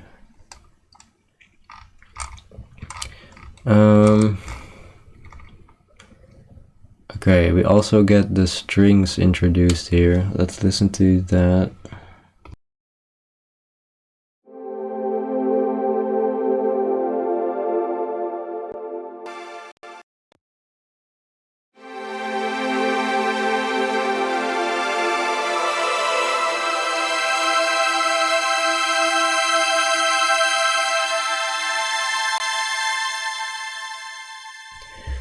So that element, these strings, is actually really what takes the lead and the main attention of the listener, I guess, at least in the final version. I guess it's just the loudest element, but it sort of makes sense because this is the orchestral section of the song, and these strings are like the main orchestral part. They sound very big, so it wouldn't make sense to not have them be very present in the mix. But they get really high here, and that actually introduces quite an issue because, yeah, they get so high and they are kind of loud, so they just really start to get almost like annoying to listen to. So like for some speaker setups and listeners, it's gonna just maybe like sound like maybe hurting your ear a little bit depending on the volume, and that's not really the intention at all. But it's not that much an issue on my setup, and it's kind of unfortunate. I didn't really notice it that much, but yeah, these strings are kind of crazy loud and high. that's just the thing. But I remember, I don't know if it's all of these chords, but a lot of these high chords I came up with also way back in 2019, and I really wanted to keep this this progression, taking this turn of going so high. So yeah, I did keep it in like that. But yeah, I ended up having to take a little bit of a measure of making this more listenable in the end, but I'll get to that later. For now, let's just go over the drums here. Yeah, we have the main snare, as we know, but not on the full frequency range. And we have those things. These there's a lot of like high frequency percussion here, like cymbals and hats and whatever. And these are also kind of loud, like they should not have been louder. But I'm okay with the level. I feel like they would almost hurt your ear like the strings do, but I think it's acceptable, especially on like my setup. But I'll talk about my setup maybe later. Alright, yeah, it's just a different high percussion, like cymbals and whatever, with the snare. Also the more sort of mid drums that were in here are no longer present. They stopped there. Alright, and then nothing really interesting happens here with the drums, as yeah, we just get this big cymbal here as a way of transitioning the drums, I guess.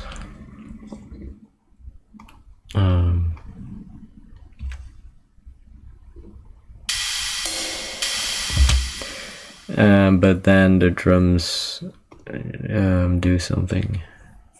We get a different snare drum, and we get a kick drum again.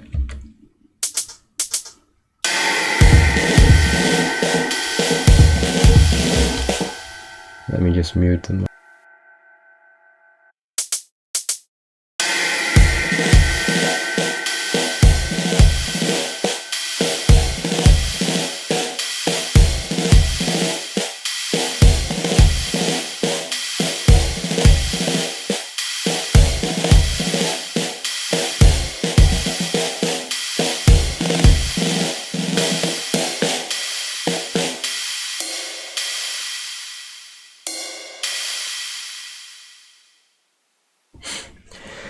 Yeah, so very the rhythm gets very marchy.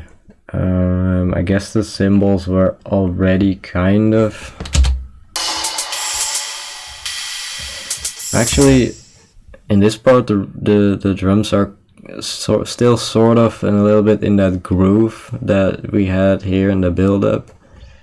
But then here it really gets more of a marching rhythm, especially with the snare, but also with the more fixed pattern of the cymbals. And we get a kick again. Okay. And we get a kick drum again. But yeah, the kick drum is pretty loud compared to the rest, but it's the same kick drum, I think. Wait, is it?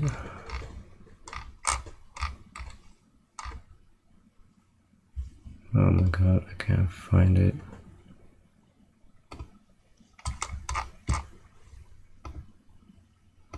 Oh, there it is.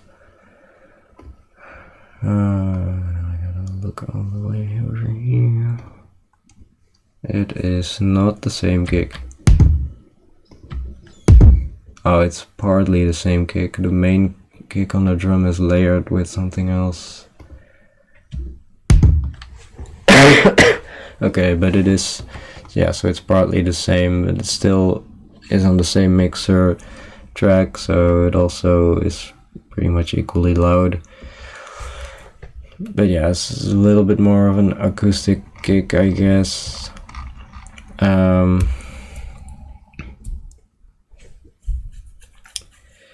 Anything else I gotta say about this? Well, yeah, the snare drum is actually generated by this plugin called Excite, I guess. Excite snare drum. It's a free plugin. It has a pro version, as it says here. But this is an interesting plugin because it allows you to create a snare sound, a snare drum sound, based on these parameters.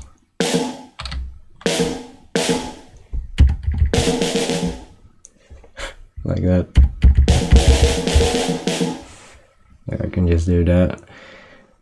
So yeah, it has its applications, but it's still really hard to make a drum sound realistic with this plugin because it's essentially a synth.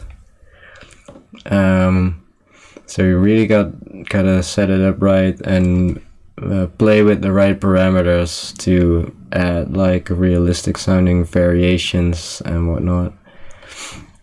But it's also really difficult to set up if you don't know what the drum you want actually sounds like IRL, because, you know, I don't have any sort of drums laying around here.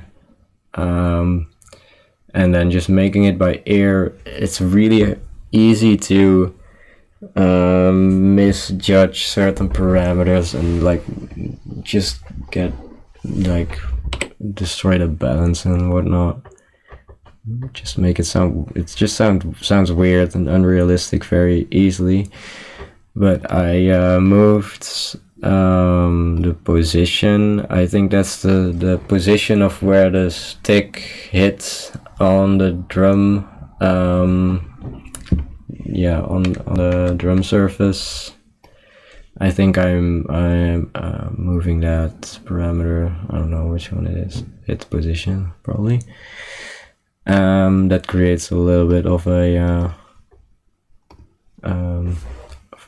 variation, I guess.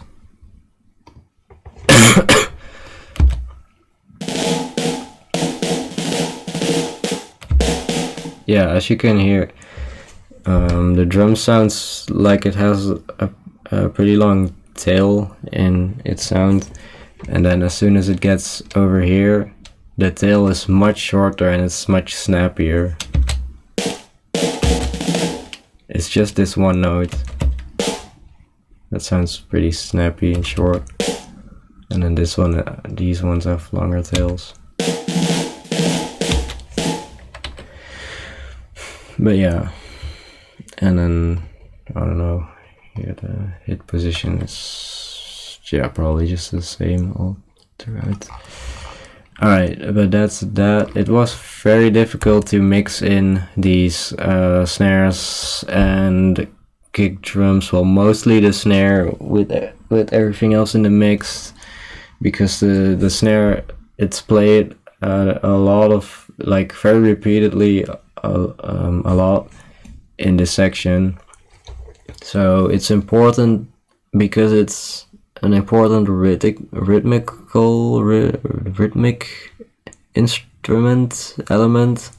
It's important for the rhythm the section, but also because it's kind of a wide sort of not super snappy sound, and has a lot of notes played repeatedly. It shouldn't be too loud, but it also shouldn't be too quiet, because it indicates rhythm. It was really difficult to mix it in the right way, but I think it sounds okay. It's sort of quiet-ish, but it's also not the best element of this mix here, of this section, so I guess it's an okay mix, I guess. Alright, next. Yeah, we already went over the strings, piano, already played the violin, the cello, and this is not there. Alright, I guess the next bit, yeah, we just have these high strings mixed with the lower strings here. Okay, let's listen to that.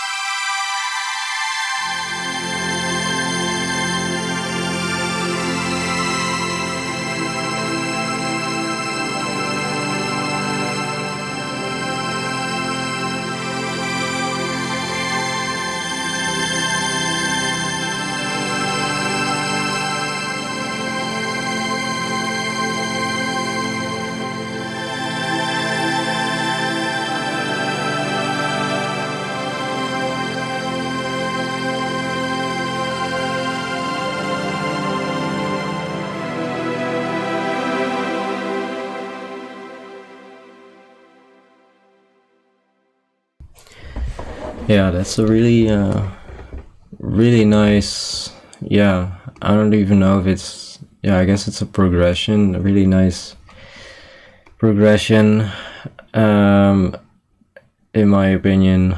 I wrote this, I think this whole bit back in 2019, and I remember these strings specifically, I just laid out like that, because, yeah, that's just the emotion that was in me that I wanted to capture.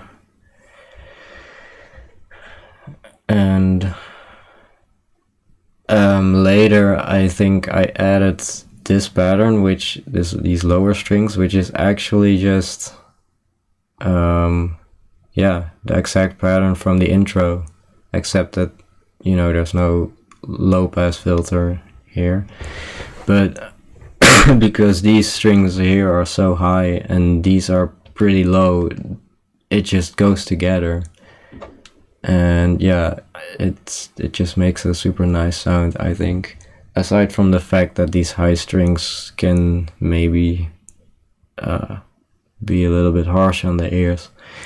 I also added this little addition. I forgot to turn that on while it was playing, but those are also some harmonics in the, yeah, the sixth octave apparently. I don't really know what pattern this is from or where this comes from, to be honest. Oh, it's from here where the strings get introduced. but they are just nice harmonics to add to everything else that's being played here, because if you play this together, all three these patterns, you hear this this long chord, but then halfway through you get these extra harmonies, and these sort of fade in there, they sort of blend together, and it's a super nice effect in my opinion. So let's just listen to that real quick.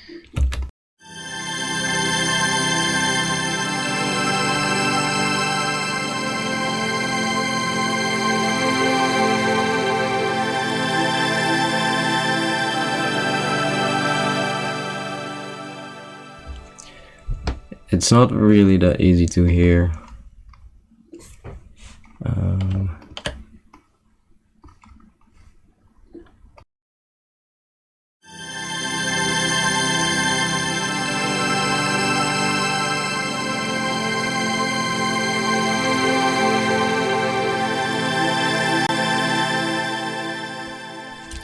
Yeah, as you can see on the left here on the piano, the high strings are really like an octave or two up here, like in 7 and 8 I think, and then the lower pattern was really below there, and then these extra harmonics are in between, so it even like fits, and it's pretty random how I got this stack figured out then, I guess.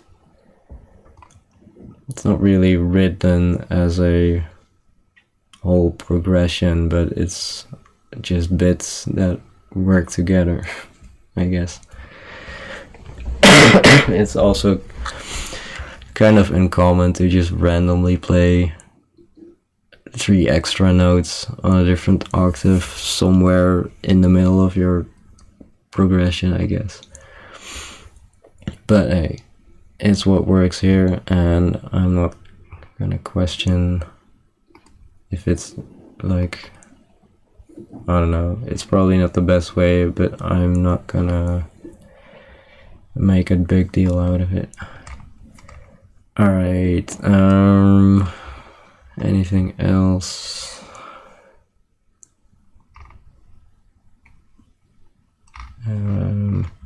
Yeah, okay, 3 more things. This is an element that also made its way from the very first demo version from 2019, and it's so good actually. I'll just show you what it is.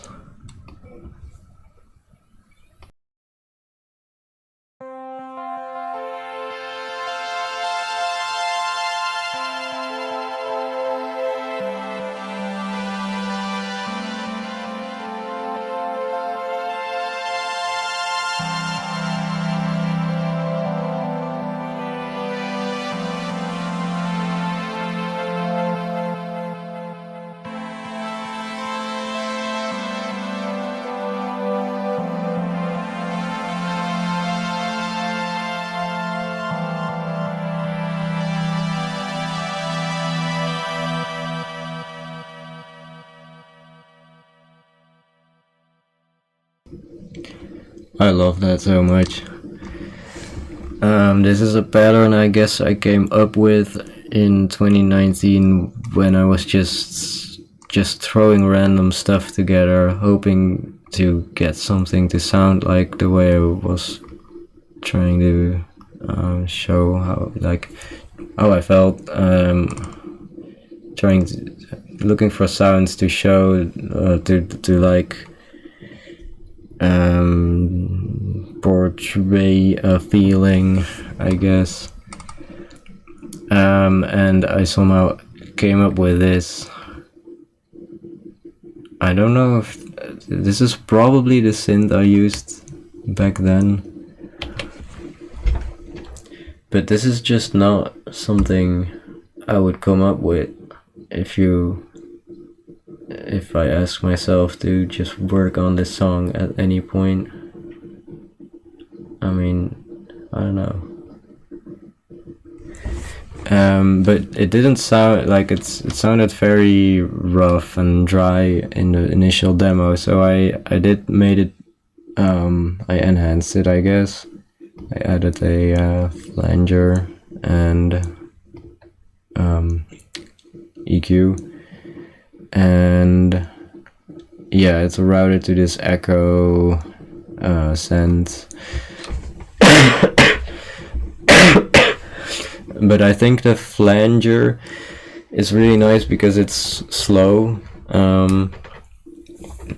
It's like it modifies the sounds very slowly, and in its effects, it's at certain points makes it sound very quiet, and then it sort of comes back up, and that really works well together with the fact that this pattern goes up all the time.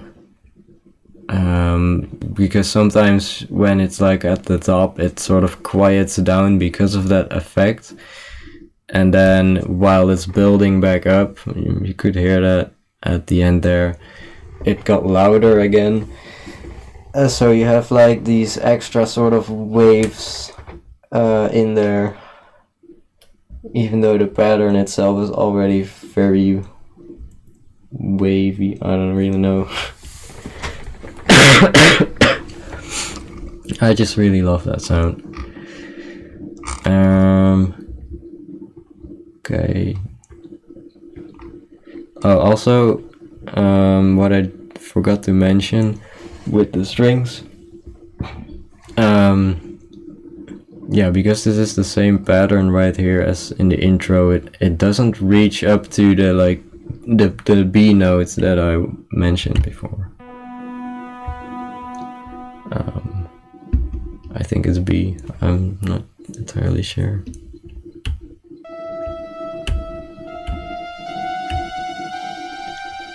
Or maybe what note is this? It doesn't show me the fucking note. Okay, whatever. I think it's G. I don't know. Yeah, that's G. Anyway, what am I talking about? So this chord doesn't quite go up to like it ends at a G here.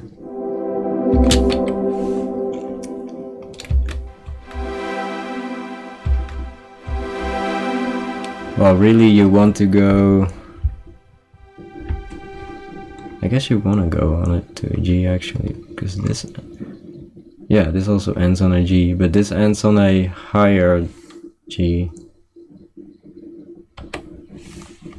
Okay, so I guess it does make sense.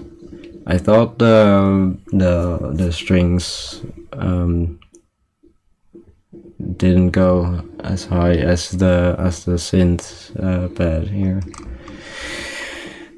But yeah, that's bullshit, I guess. Alright, and then we have the piano that plays the last few notes.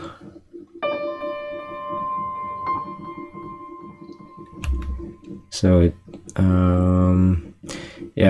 it plays like the last note from the melody, I guess, and then the first note, and then with a reverse leading up to that first note.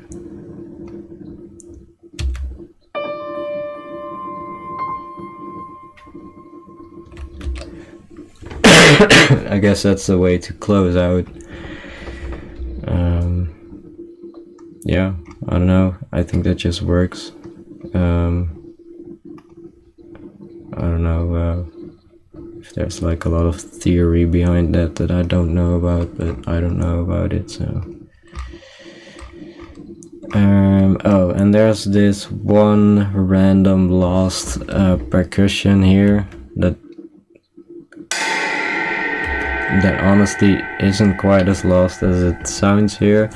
Like it's actually off. It's like this is the beat that it would make sense to be on, because here like all the chords on the strings start and this chord ends. So that's kind of the point that I want to mark with this symbol. But because the strings and the pads and everything are also slow in their build up with their notes, I delayed this symbol like to however much that is, a little bit. So it actually comes in technically too late to mark this bit, but it sounds like it's on time because the sounds are just so like swelly, I guess. I don't know.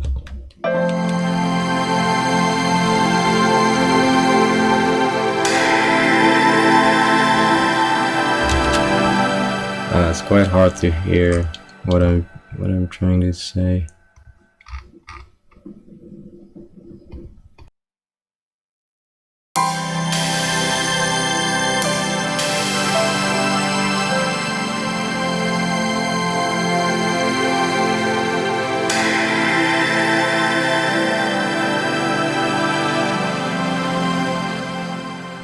Well, it sounds like it makes actually no sense. But in the rendered version, it sounds like it makes sense, I guess. I don't know, it sounds all sort of messed up here.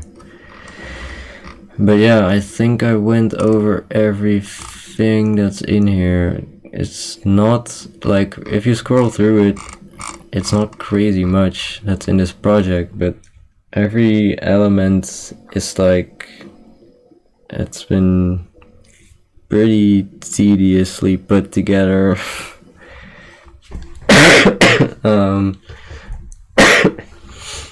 It's a very experimental song, so it was a lot of looking for the right elements in the right place, but also just putting elements in places that wouldn't really make sense. Just making weird moves, I guess. Yeah, I really tried. So this is a remix, but it doesn't sound much like the original, and I never intended it to be like a weird experimental remix of this song.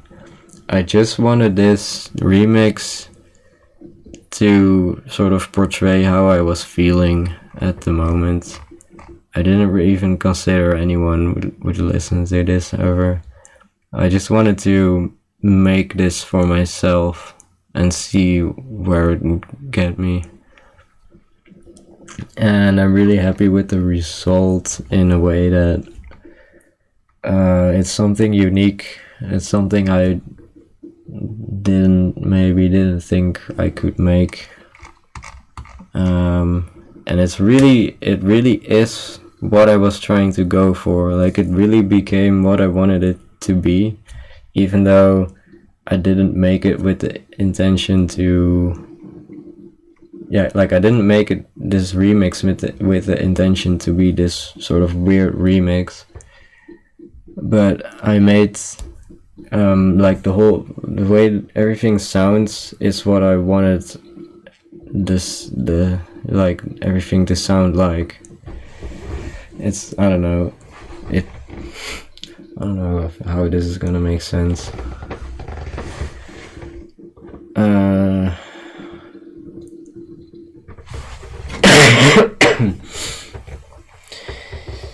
But yeah, I think this is one of the more unique things I did back then, and I knew this was special, so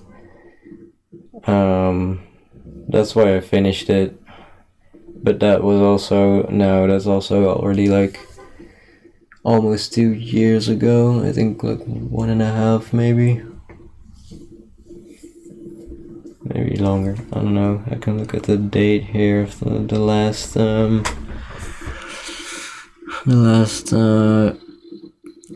version from 2023 here. That was like sort of end 2023. that's like 1 year and a couple months. Yeah, I finished it up, I guess. But then, yeah, so I thought I was done with this in 2023.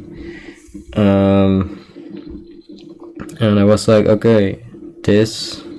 Well, I already came up with that way before, but I was gonna release this remix as the first release for my new alias Imperfection, because this really sets a whole different tone as opposed to my other music that I made on Joker Zappy. And this is the sort of stuff that I'm way more proud of, I guess, and it's way more personal and close to me personally. I think I just said the same thing there twice. But yeah, this is something, it's not very nice to go back and listen to as much, I guess, but it is definitely something I'm more proud of than my Joker Zappy music. And to me, that's kind of what music is about. Just, well, no, that's not what it's about. It's not. I just want to make music to sort of translate feelings, I guess. Well, that was a disappointing explanation. Anyway, I think this is that, and my upcoming projects are also much more of that. But yeah, so I wanted to release this, but then that was like last month. Well, last year I have been really busy trying to get my my logo ready, finished up for Imperfection, so I could release something, at least the way I wanted to. But then yeah, and I also worked on the artwork for this song. Like, I basically wrapped up everything that I had to do before I could release it, really, like artwork and stuff, and writing a bit of texts and all that, descriptions and stuff, making videos for YouTube. But then onumi, the producer, I don't know if I'm saying that name correctly, onumi, I'm on her Discord server, and she was like, last month, like, yo, I'm going to do a music feedback stream. Drop your music here and I will take a look at it and give you feedback. So I was like, well, I never asked for feedback on this track throughout its entire time, and there's multiple reasons I never asked for feedback on projects like this, but I'll get into that another time.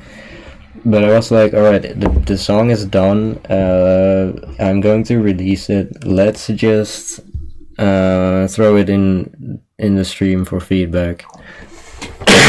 And that was a pretty smart move, because like, I wasn't really looking to make any more adjustments, but I got some very, very good tips nonetheless, and I ended up making a slight adjustment, but I also came at that point to the I figured out at that point that the project is all messed up and I couldn't really use this project anymore, because everything just sounds out of place and out of balance. So I had to work with the export, which luckily is a pretty high quality export. But yeah, I I want to go take a look at and show you what Onumi said about my track, and then I'll talk about what I did. Let me just look at my notes. No, maybe I missed anything.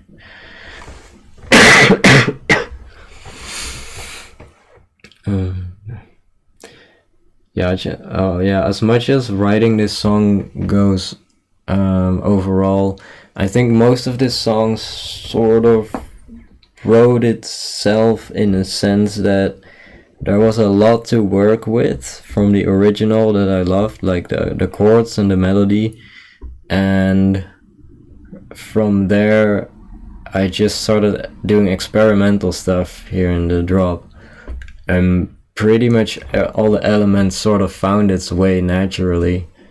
And yeah, aside from the trouble I had here connecting this break to the final orchestral bit, yeah, the main thing that I had in 2019 was pretty naturally written from what I was feeling. So I don't really know where I'm going with this, but yeah, I just wanted, I guess the point is that most of the song was pretty naturally written, and yeah, like it sort of wrote itself aside from like the connection from here to there. Well, that also sort of wrote itself as soon as I really like got back into this project in 2023. That transition also really sort of fell into place very well. Like as soon as I realized that like a second drop wasn't gonna work and I was just gonna try this build up, that really worked out well. Okay, let me look back at the notes. Yeah, there was plenty of harmonic content, and plenty of instruments to work with. Yeah, the song had a rich bass. Alright, let me quickly show the artwork I made for this remix. Hold on, let me open it, let me find it.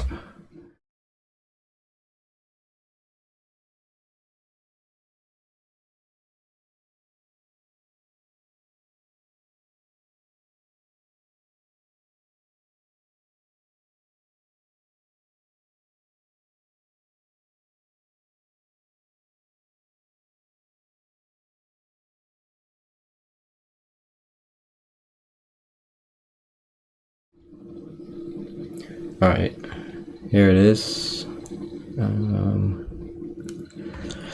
Yeah, this is the artwork I made. It took a while to get this. Yeah, it took a while to get this right, but it turned out nice, I think. My idea was to have like, I think just the text and then with like a little bit of a purple fog in the background or something along those lines.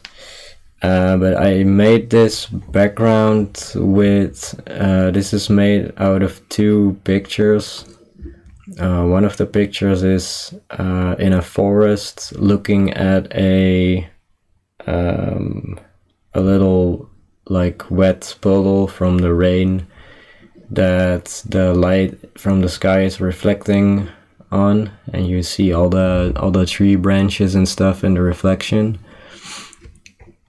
And the other picture I think is just mostly a sky picture to get like these more of these clouds visible and make this fog sort of work.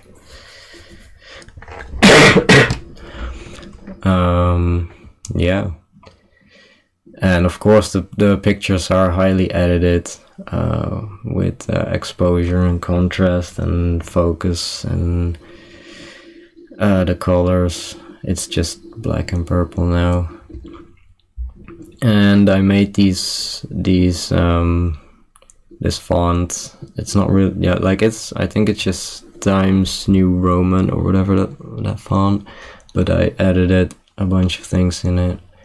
And this is like the outline of my logo behind it, obviously. And then at the top we have ZachPayne, and then at the bottom Remix. And that's that. I have a few different versions here. Yeah, this is like an initial version, and like I like the brightness in the background, but it's not as nice to look at. I do like the detail you can see in this, but it's not as nice to look at generally. And there's this one I made for the demo version. Oh, wait, that's not right. It's this one with the with the text properly.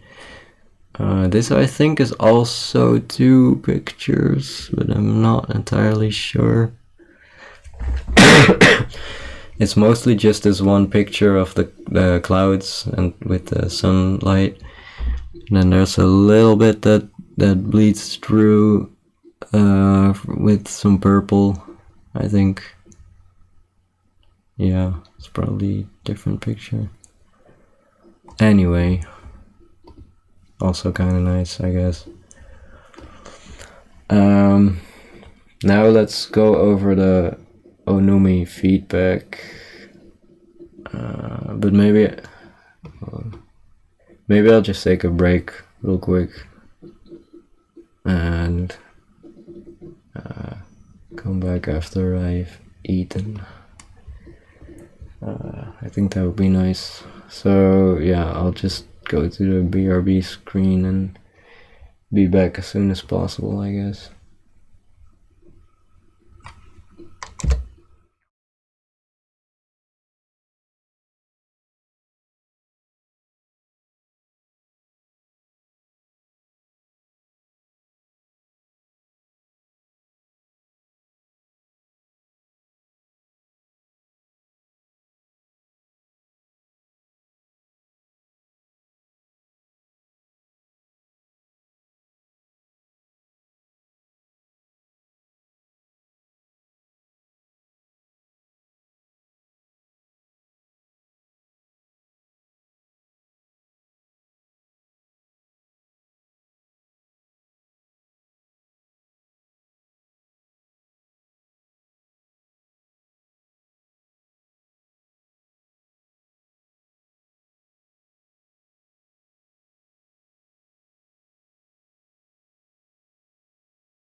Yo.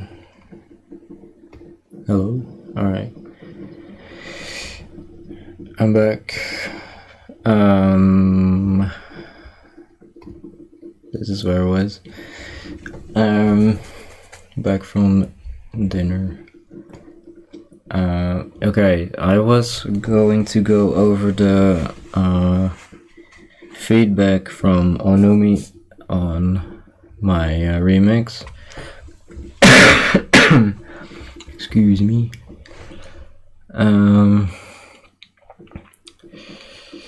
Yeah, I have the VOD here.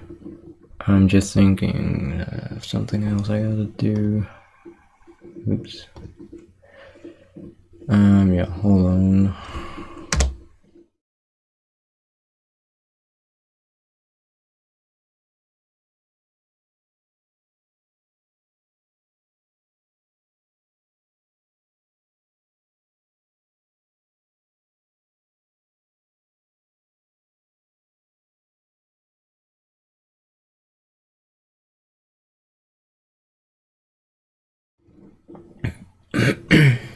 Okay.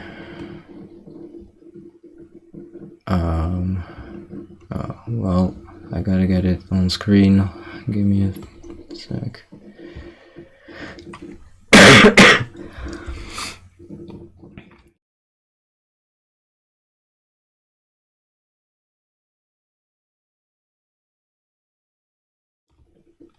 Oh, there we go.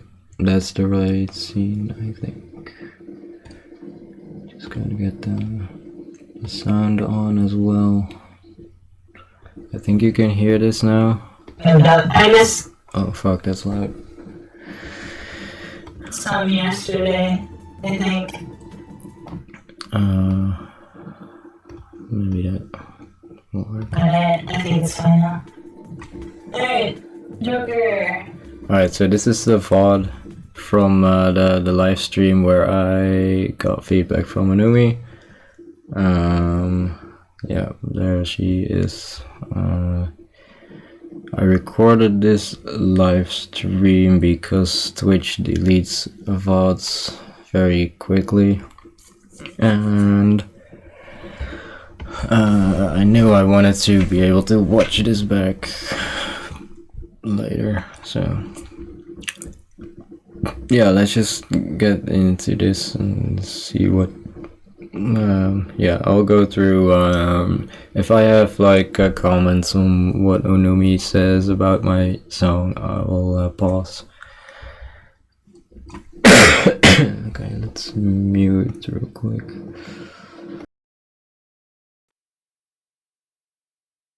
Yeah, render it out and send it over and I'll see if I can get to it. Lost in Thought Remix. Joker Zappy.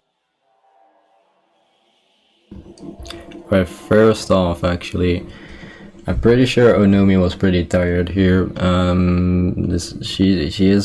She had gone through a lot of submissions for feedback, and this was the second day that Onumi was reviewing songs. That's just how many submissions she had. It took 2 days to go through them. Okay, let's play.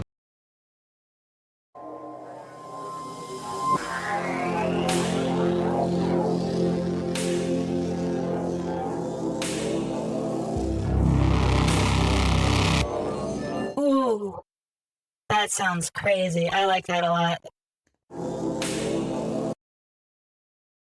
Okay, so that sort of compliment, like that really goes a long way. Like, that really made my day. Like, let me tell you a little backstory. I've been following Onumi since like 2018, and like ever since I found them, like she's always inspired me to make these crazy loud sound designs, these heavy basses and stuff. exactly like the one that's in this remix. So that sound that she just commented on was definitely inspired by onumi, like probably first and foremost, is like compared to any other artist, like compared to other artists, onumi has always been my inspiration for like a lot of heavy electronic music. So I know onumi is very good at that sort of stuff, and I've been trying to create these sort of sounds for a long time, and I never really got them quite like onumi's sound, but she'll point out why. I know now, I guess, but yeah, I always yeah. So she was my inspiration for these sort of sounds. So yeah, this compliment means a lot. But yeah, let's see what else she has to say about it, I guess.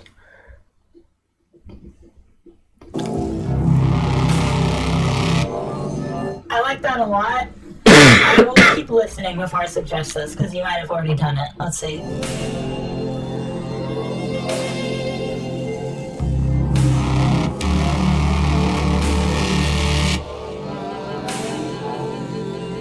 Very screechy in the high end, but I like it.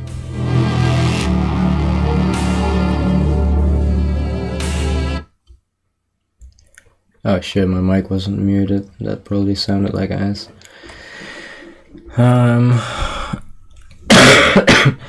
Yeah, so screechy in the high end is true, but intentional, I would say. Especially with like, kind of comes down to what my audio setup is kind of like the reason that I have a lot of high end in these things, but it's not really relevant. But also some of the people in chat here said like Reese, like I never thought of a sound like that being a Reese, but I mean, I guess it makes sense. I just never I would have never called my own sound like that a Reese, because I always, when I hear a Reese, I think of a sound that's like much more complicated, or even like a sound that I don't even know how to make. But seeing someone type Reese about this sound that I did make, it's like, are you sure about that? Like, wait. But I guess it sort of makes sense. Anyway, it's just a screechy synth. Let's continue.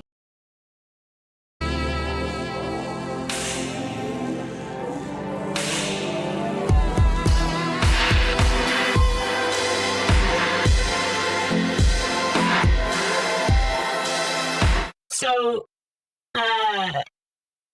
yeah, I like this bass a lot. It would be cool if, in addition to automating, oh god, it gets so quiet whenever I hit pause. In addition to automating your low pass and high pass filters and stuff to like wub that and whatnot, it'd be cool if you also had it starting off as mostly mono, and as it opened up, it got more stereo and kind of wrapped around you. Okay, so that suggestion is really nice. I hadn't considered that.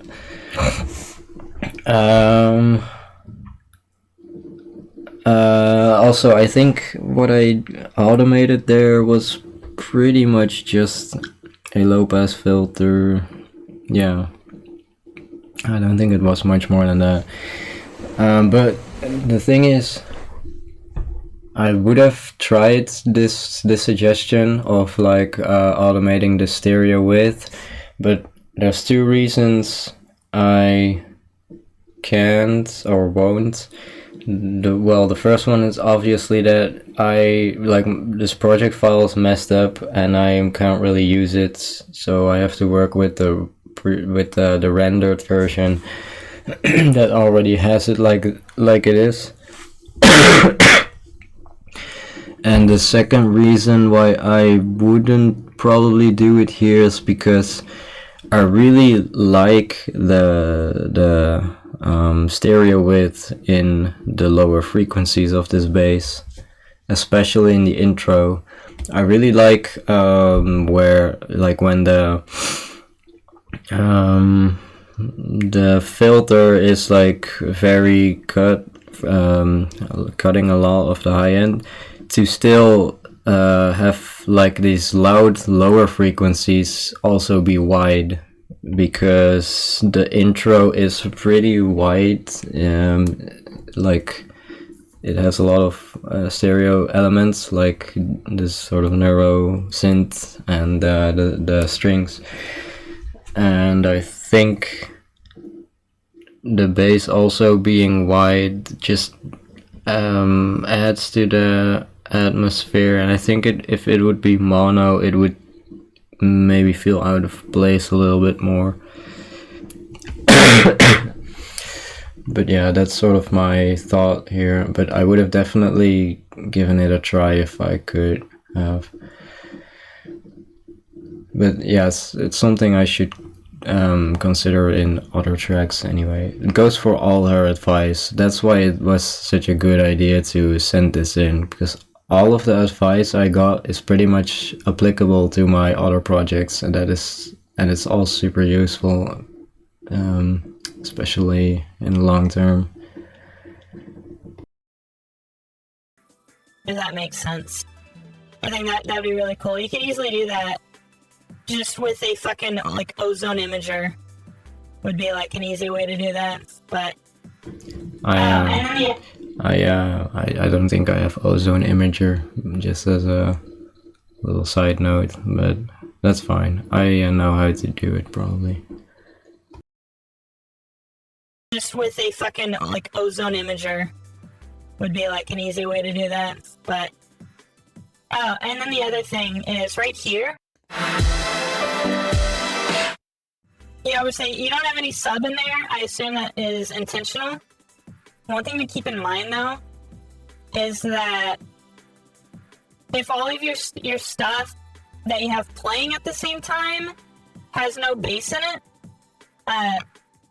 sorry, let's draw a more proper curve here. Typically, when you're done with the song, on average, the curve will look like this. As you can see, if we cut it, I took a look at the curve, like she's talking about the frequency range here, the frequency spectrum. Like when you look in I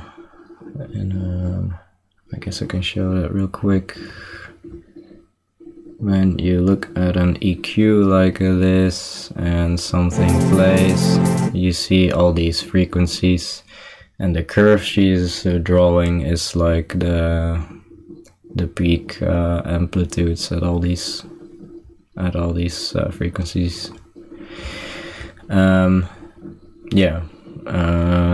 thing she's about to say is, I think, is very true. So let's listen. Sorry, let's draw a more proper curve here. Typically, when you're done with the song, on average, the curve will look like this. As you can see, if we cut it to like the bass, most of the song is bass. And when you remove that and you have literally no bass playing, your master chain, with your limiters and volume boosting, it's going to go fucking crazy. Because it's going to think, since there's no bass, that your song's volume is like really quiet. So it is just gonna like turbo push the shit out of everything, which is gonna make all of this like stuff here that you cut out, it's gonna push that up too. So you're gonna end up with like, it'll look like it'll look like this. And even though you cut all this out, it'll come back in there from the limiter, like going crazy and pushing it up. So when you have parts that don't have a strong sub bass, you still want to have some. Okay, what she's saying is very true, but wait, I'll just let her finish. I'll... Sort of fundamental there, just to balance your mastering chain, so it doesn't try to like turbo the shit out of your volume and bring all those artifacts back. If that makes sense.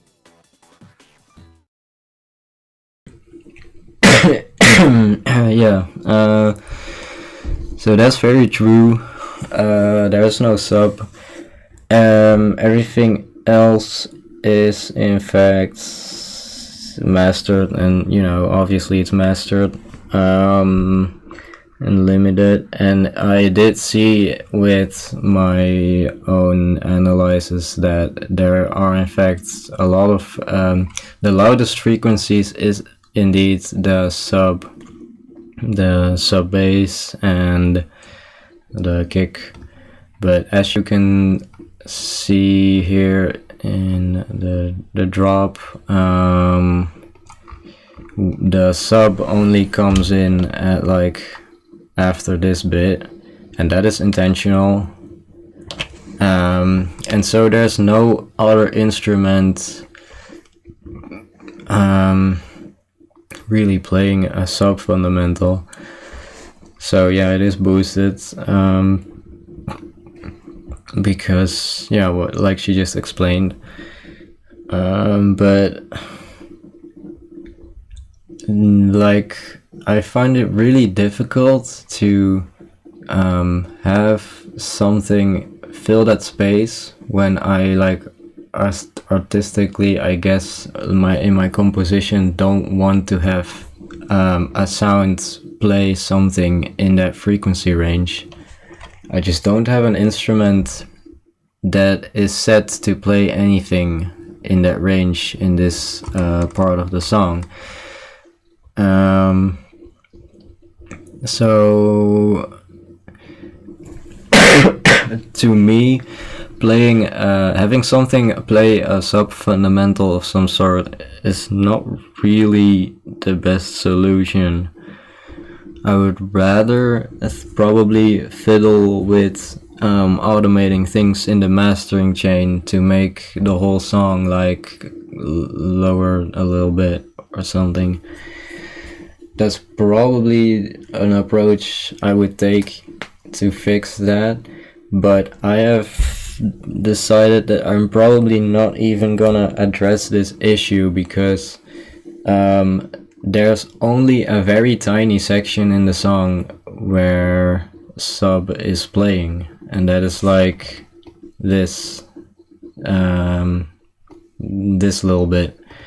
And this little bit also happens to be like, here's where the sub is like introduced, and here you have like these loud chords. Oh fuck, that's loud.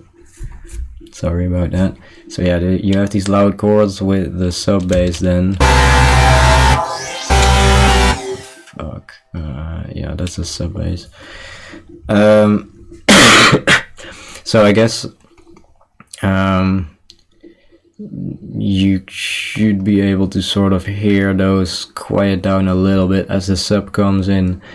But then here you have these other heavy synths introduced, and these other heavy synths also have somewhat of a sub bass in them, but the sub bass is also just playing here. So then, anyway, there's plenty of sub here, but these heavy synths are also introduced here, and these are like very different from the rest that you've heard there, and they're also very loud. So they will, in my opinion, pop out of the sub bass, bringing things down, and that's sort of making the need to have the rest before the sub be lowered, also sort of be like it's not as much necessary. It's not as necessary to have things lowered by a sub frequency here, because the heavy basses here sort of overdrive everything else anyway. And then after that part there's no sub, and it's also just pretty quiet. And then here it starts to get louder, but there's still no sub. But I think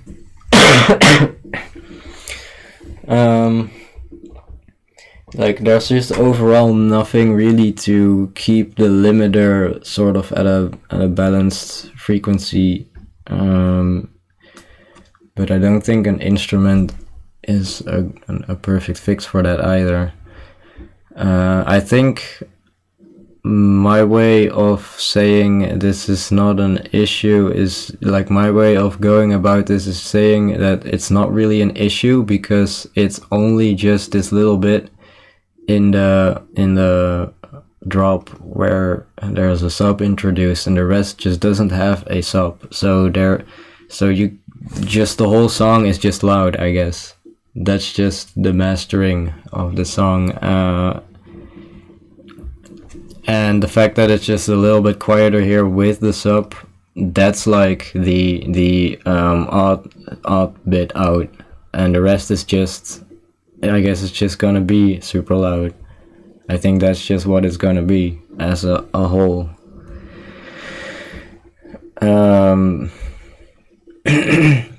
Yeah, most of my other songs have a lot more consistent sub bass, so it makes a lot more sense to have these little bits that don't have sub maybe have it fixed with sub. But in this song there's just so little parts with sub that it just doesn't really make sense for me to fix everything, or like try and fix everything by adding sub everywhere, or like not necessarily adding sub, but adding an instrument with low frequencies. I just don't think I want that. Plus I can't really do that anymore because this project is messed up.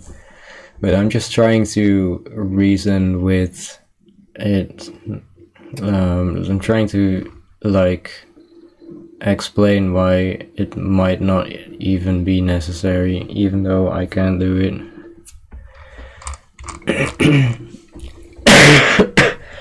Alright, let's continue watching now, I guess. Because right now that this is like, I'm hearing, I'm just hearing all of the artifacts, and like it's like filtered white noise basically. In addition to everything on the higher end is being pushed so much that it starts like doing this and getting really ear hurty. Is that a bad thing? I mean, okay, let me just talk about the thing she mentioned here, that the low end is being pushed because there's no fundamental in the low end. I tried hearing it, but I'm on speakers, and my speakers are set up to play sub frequencies properly, so I have no trouble hearing any low frequencies, even like subwoofer low frequencies, you know. But I just couldn't notice it. I could see it. I tried. I could do it right now. I can like mute the kick for a second here, and mute the sub bass. I guess not really necessary. You know what? Let's leave the sub bass on because it comes in later. So let me add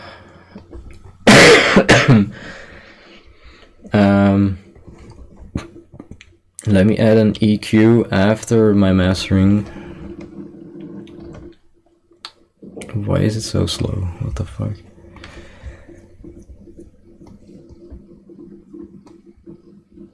Alright, so we add a very straightforward EQ that filters out all the highs, like she is explaining, and then I'll play the drop, but just without the kick drum. And then you should be hearing this low end noise, basically, from all the instruments that have low frequencies, but there's no fundamental.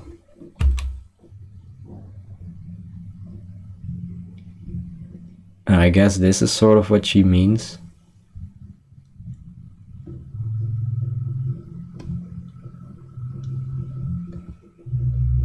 Until here the sub comes in. And clearly there is indeed a lot. There is a lot of noise here, especially this, I guess.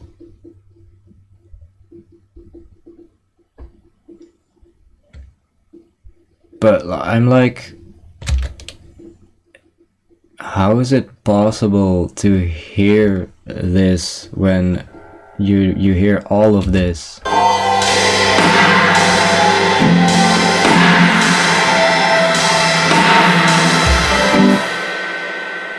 Plus there's gonna be a kick drum. Just the amplitude difference of this rumbly little noise bit and everything else that's above it, just the amplitude difference is so big that there's just no way anyone would hear that, right? Like, I'm not saying she's making up anything, but I'm saying that it's probably not gonna be noticed by the average listener, including me.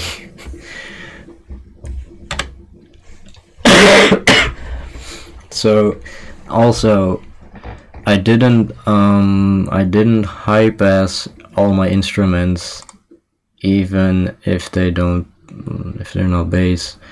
I didn't high pass the instruments because I wanted to keep sort of realism to them, because there's a lot of real instruments, or like instruments that are like pretending to be real, like a piano, a violin, and strings.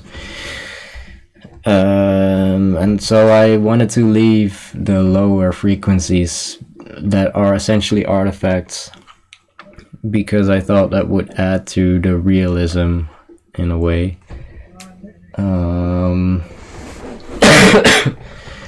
So I guess that this is also intentional, this rumbly garbage.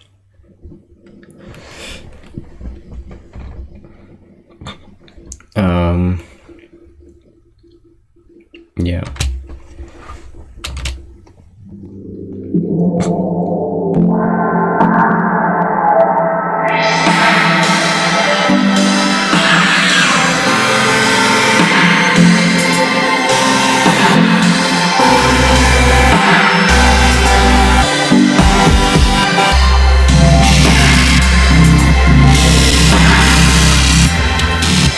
Okay.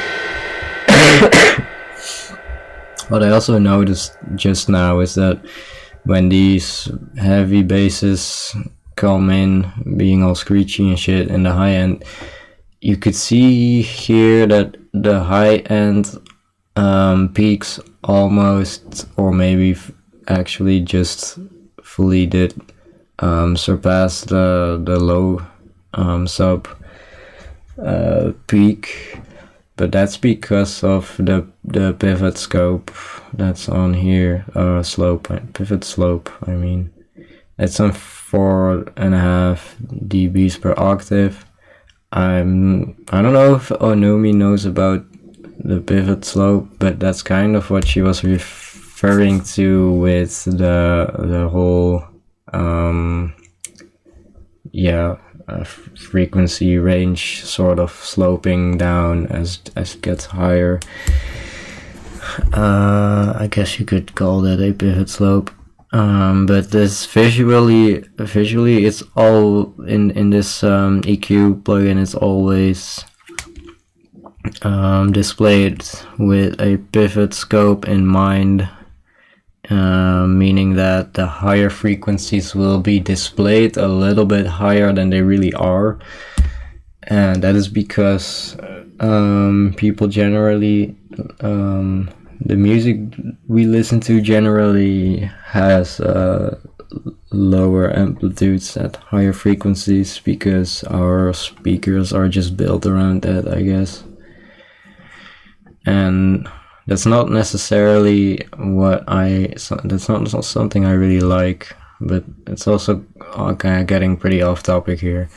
But if you set the pivot slope to 0, the higher frequencies will always be lower than the sub bass in this case.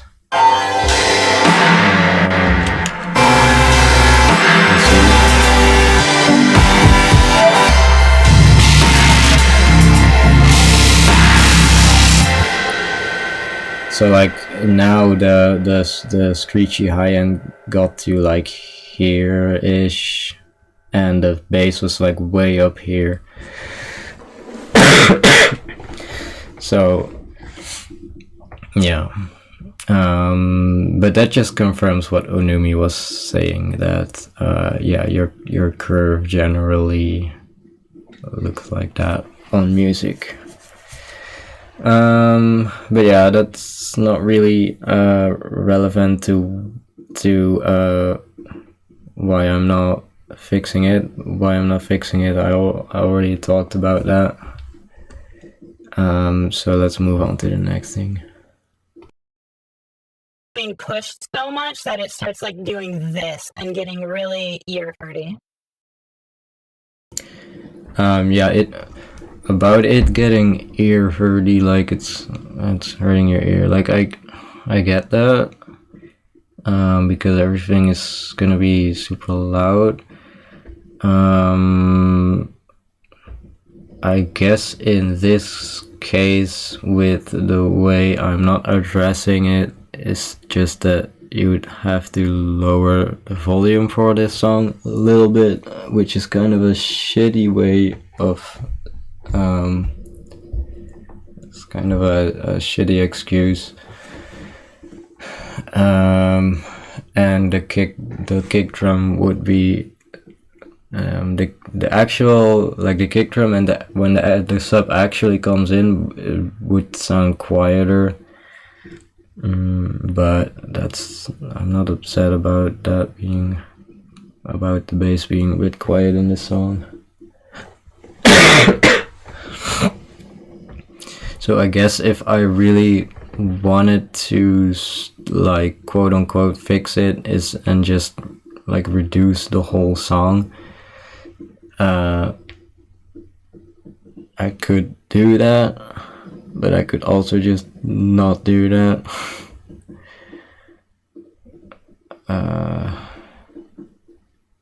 Yeah. So I think I'm just gonna leave it as it is. Alright. Is that a bad thing? I mean, Okay, so here I ask about the low end rumbliness that I'm left with here in the drop. I asked if that is a bad thing, and I already kind of explained that I left in those low frequencies in the instruments intentionally, but I did not intentionally have them boosted this much. So if people are going to hear the rumbliness actually, like during the drop, then it may be considered a bad thing, but I don't expect anyone to notice it. And so in that point of view, it's not a bad thing, I would say. But yeah, onumi also. Onumi, as someone who does notices it, would say I think it is a bad thing because she doesn't like how it sounds. Getting really ear hurty. Is that a bad thing? I mean, it's not intentional, and I don't think it sounds very good personally. If you want it, then go for it. But I'm just giving general tips on things I'm noticing in this that I think could help if you want it to be better sounding or whatever.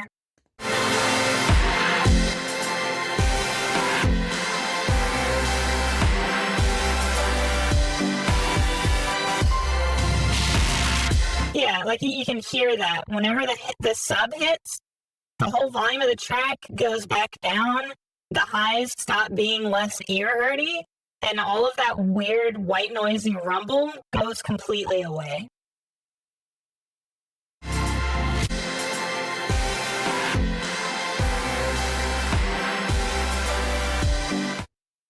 How long Q is? You're at the bottom. We're finishing yesterday first, so we have Joker, Tear Bloom, Nebs, Raiwu, Angel Tech, Sid Mastiflex, Hexy, Seven Instead, Exemsys, Alan, Digiprod, South, Raiwu again, and Aiko. And then we're going on to the new stuff that is being sent in today.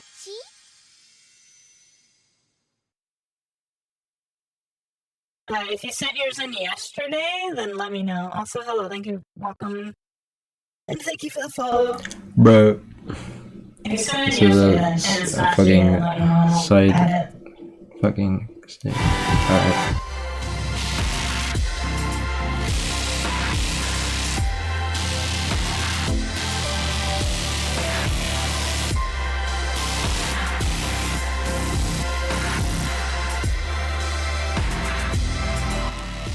Yeah, so I had the opposite issue. I slept way too much today.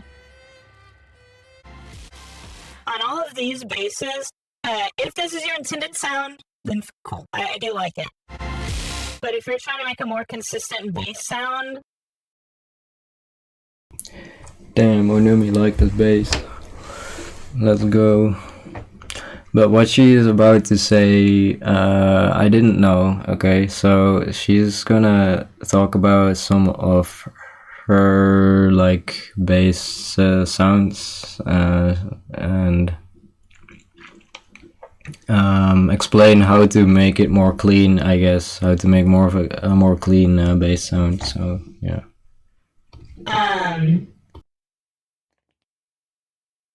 Then,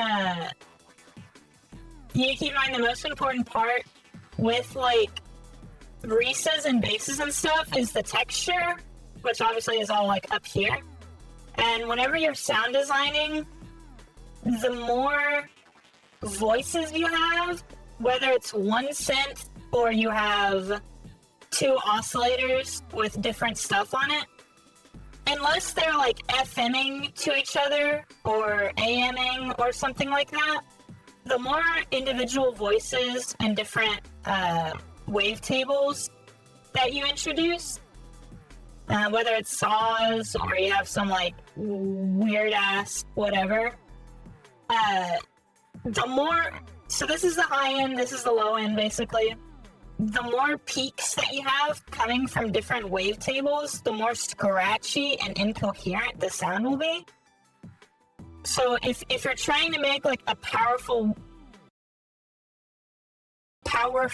reese or something, you want to just typically stick to I can't do straight lines in this. To just like one saw wave or. Alright, hello Neo World. I'm just looking at this feedback that I got on my track. This is not actually my feedback stream. I'm looking back at feedback I got on my track. I'm just gonna go through So my bass synth is, I think it's a additive synth. Let me just open it up. If I can find it. Yeah, this is a free plugin called Feeling, I think. This is an additive synth, and I think I used another one. No, okay, I just used this one. But yeah, I generally use additive synths for these heavy basses. Because you can add harmonics that are not actually like in how do you say that, in like perfect harmony. You can add harmonics that are yeah, not in perfect harmony, so you get this sort of distortion effects very easily. And you can really sort of shape the initial distortion from the harmonics that you draw, because you can exactly pick your harmonics on the field where you can draw them, because it's an additive synth. And so yeah, that's also why it gets so screechy and incoherent. And yeah, Onumi is explaining how using yeah, a single waveform is gonna make an actually more coherent heavy bass synth. One weird wave or whatever, and then you just want to do a bunch of effects to that, like distorting it or notch filtering it or FM from being it or whatever. So you keep a very strong, defined texture that's only coming from one wavetable. That's how you get a lot of the very defined textures in like Noisia or my own music or whatever. Okay. Yeah, very good tips for me personally, because I didn't know, I mean, maybe I could have guessed, but I didn't exactly know how Onumi did these sort of sound design things, like fundamentally. But like,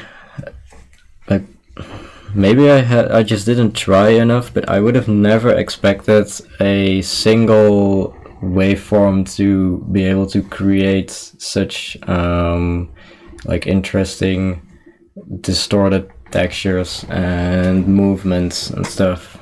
I feel like it would get really difficult to get what you want in that case, because with the way I do it with the additive synth, you sort of create a synth that fundamentally sounds interesting from the beginning, and then usually there's like a few knobs close by on the synth to add like good movement to it. But yeah, I would say that my way of doing that with the additive synth is a very easy way, and maybe I just need to practice more with a way that is not as easy or whatever. When you start FMing a ton or adding a ton of different wavetables on top of each other, you get that weird, like, scratchy, messier sound. Which, again, that's on purpose. It's cool. Like, it doesn't sound bad or anything. It's just a general tip, because I hear a lot of people that think the more complicated their bass design is, the better it'll sound. But it's usually the opposite. The simpler your bass is, the better it will sound, typically.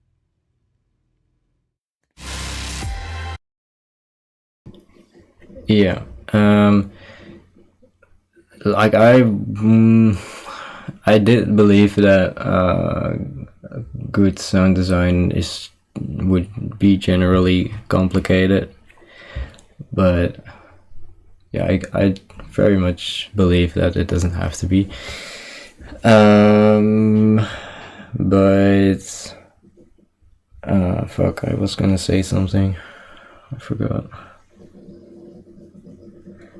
Yeah, but the synths that I have in the song, even though they are like, the texture in them is messy and maybe slightly overcomplicated, I really do like them for the song.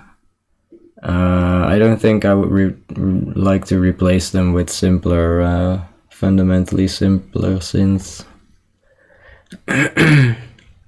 Yeah, there's just a bunch of effects on here as well.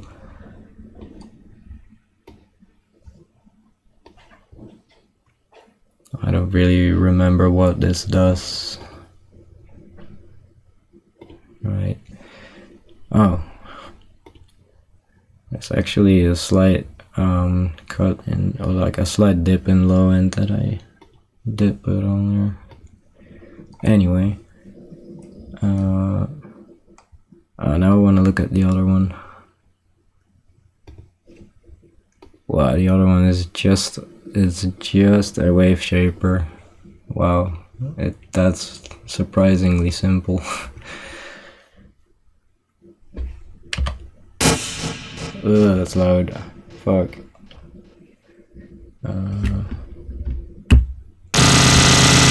Oh fuck, that sounds so fucking shit.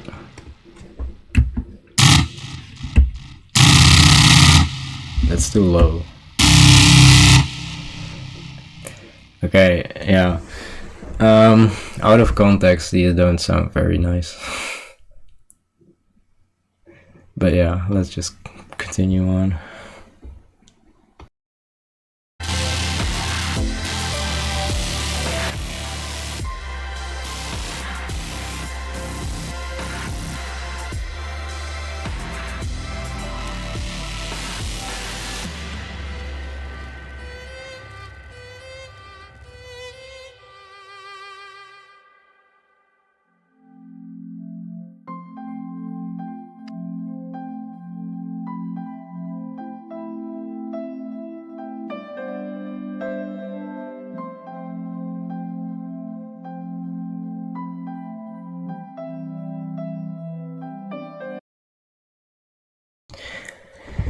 So hearing these synths,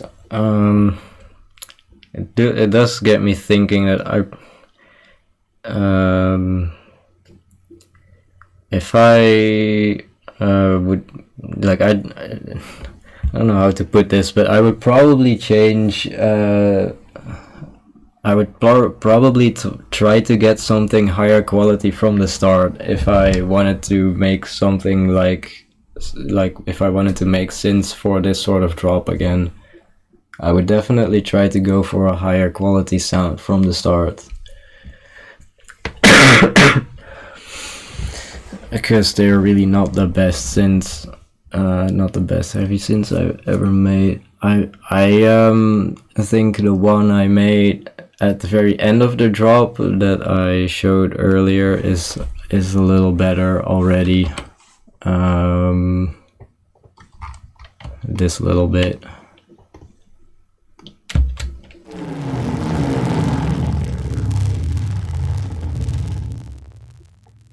It also sounds fundamentally very different, but it's a little more.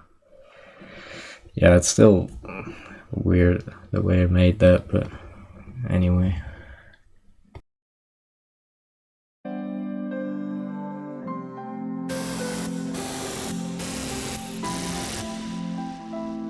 Yeah, if you want to move a lot, then you just use a lot of filters. Notch filters are really good for that because you can just move the notch around without really changing the sound of it, and it'll make cool wubs or whatever. The other one that a lot of people typically do is bandpass plus OTT plus distortion, because now you're bandpassing it and then you're bringing these back up and then distorting it. and then you can move this around and it'll still sound open, but you still get a movement in it. And then if you add that in addition to like a notch after that, and then you can move that around for more movement. You can make them very chaotic and wild without making it complicated. Like,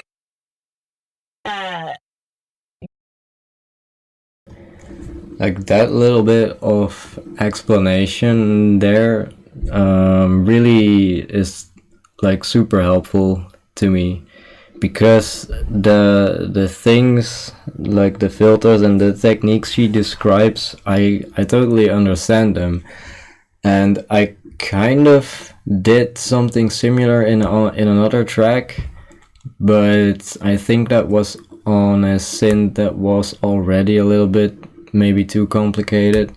But I did indeed, like a few years ago, found ways to really get interesting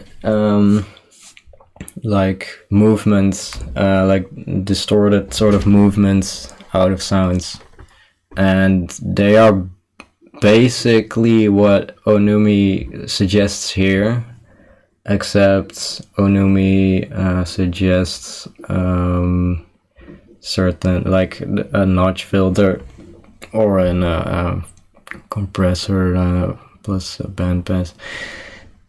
And it's very similar to what I already did, but it's definitely like confirmation to me that that is the right direction. So, and that is stuff that I didn't use yet in this song, because these synths in this song are practically from 2019.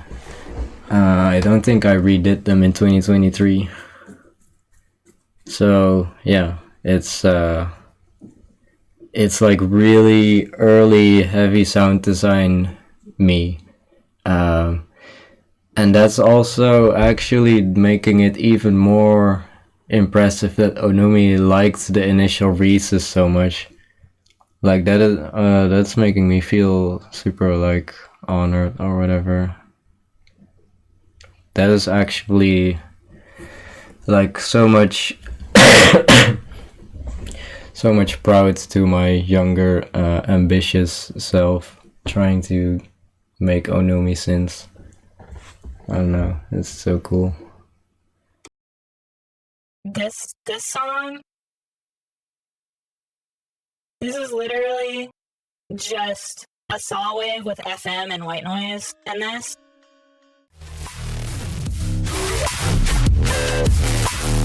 Literally all of the basses is just one synth. As literally.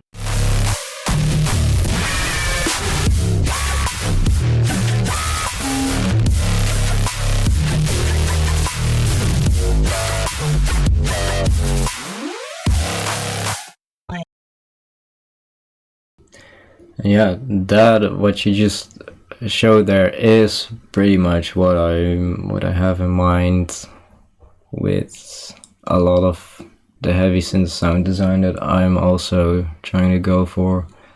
So yeah, I love that. I also just love that onumi finds these random examples that are like super accurate just out of the blue. She did that all the time during feedback streams.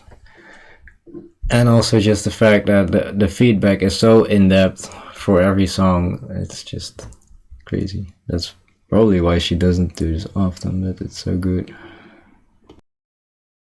Like, all of the high-pitched like wheels and all of the white noise effects and everything is literally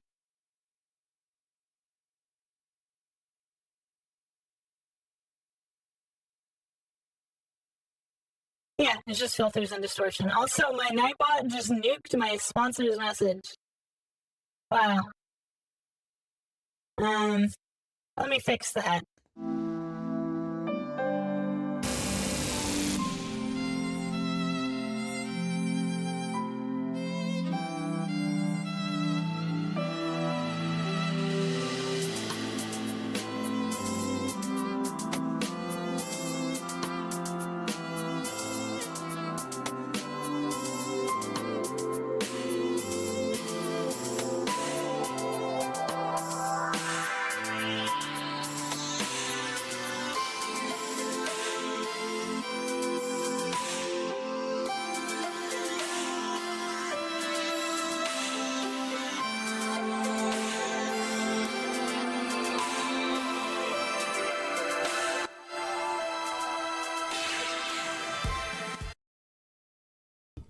Right, I know what Onumi is about to say, but it's just I think she just was looking at settings on her Twitch bot.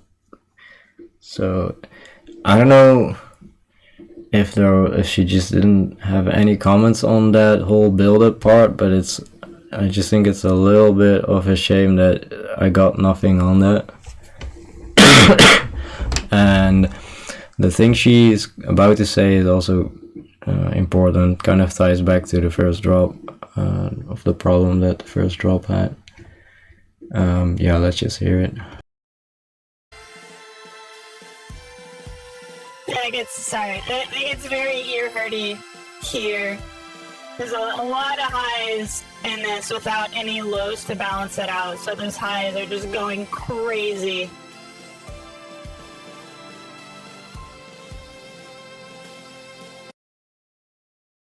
Yeah, that's the problem I was talking about as well, with these strings going so high. The thing is, in this part, this is where the strings go up like that. So the thing is, there is this cello here. But maybe that's a problem. The cello also goes up, leaving nothing like in the lower registry.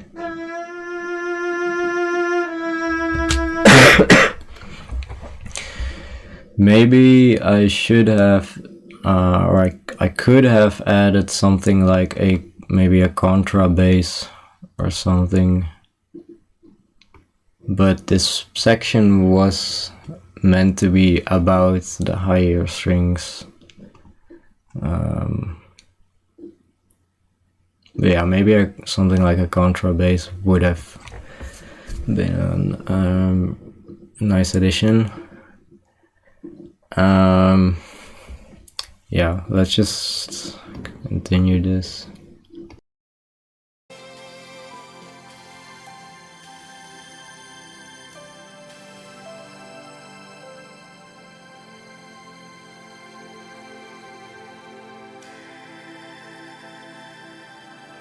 I like the ideas in it a lot. It's just, yeah, like limiters and stuff like that you put. I like the ideas in it a lot. It's just, yeah. Wait, I didn't. What did she just say? Like I like the ideas in it. I know what she's about to say, but I'm just trying to pick things I didn't hear yet. Like limiters and stuff like that you put on master chains are designed to handle a song's full spectrum. So when a big chunk of that is missing, it just turbos the shit out of whatever is there. So this will just get more and more and more until it just hurts. Thank you for setting that in. That's the thing though with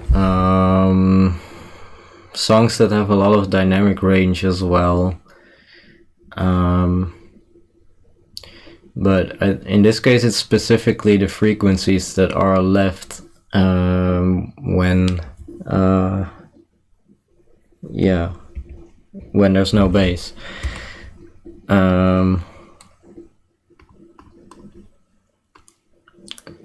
So yeah, it's like I said before, I don't think having a sub fundamental everywhere is always a solution, because it's an artistic decision basically to have these frequencies or not, and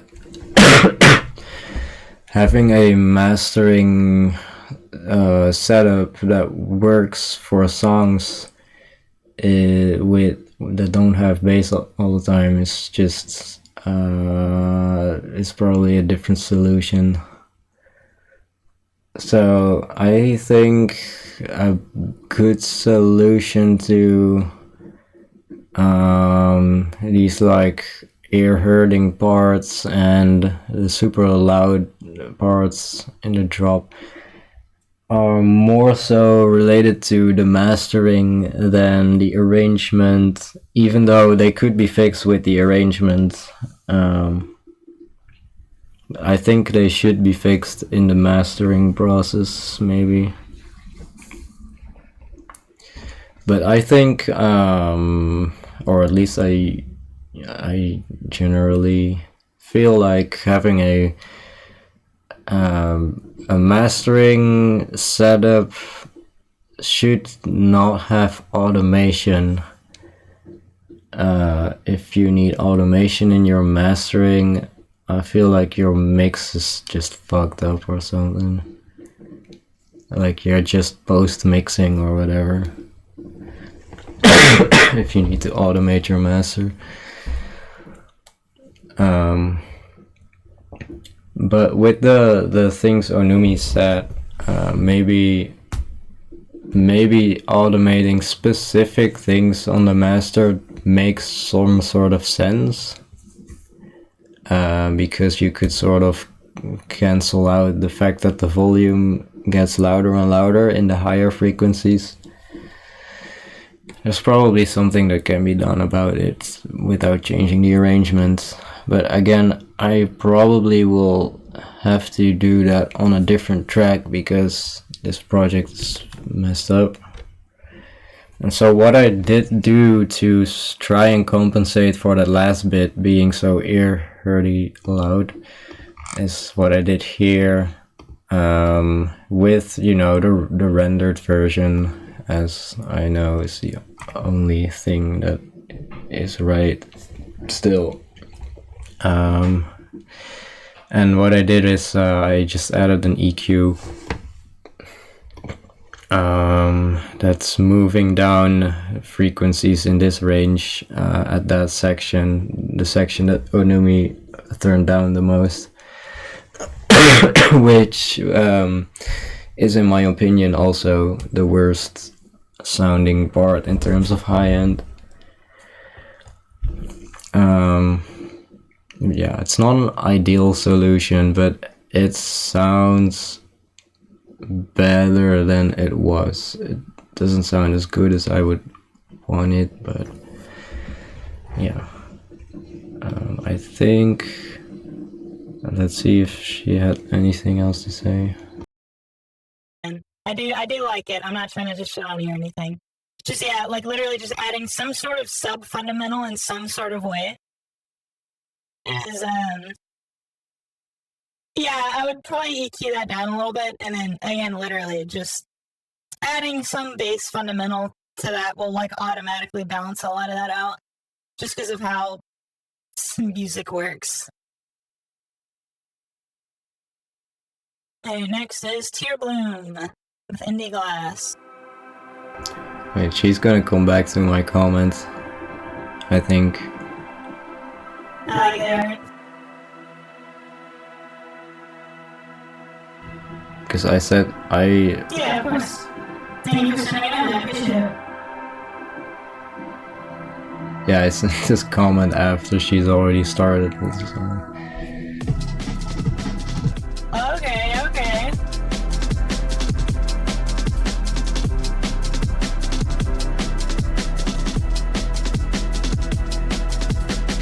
It's not about having bass everywhere. You don't want to. It's just not having everything high pass. Like just having the low end and the strings come back for that part, or like something like that. It doesn't have to be a sub bass or like a dubstep bass or something. It's just It's just having frequencies in this area in general, so that the rest of it doesn't get cranked. So just for that part, instead of having your strings high pass, just lower that some, so it's like that or something.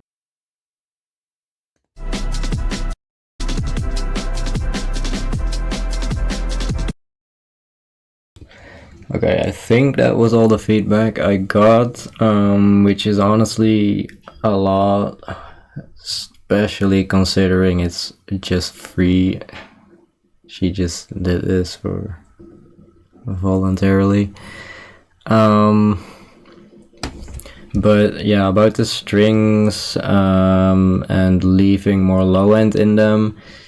Yeah, so here the strings get higher and they stay loud. And here I add that lower string pattern that I showed before. That is probably quite literally what she described as a potential fix, but it's still like I would say it still just sounds too loud in the high, because I don't think these lower strings make up for the lack of bass that would fix the highs that are causing issues here. Because, you know, there's this low bit, like this,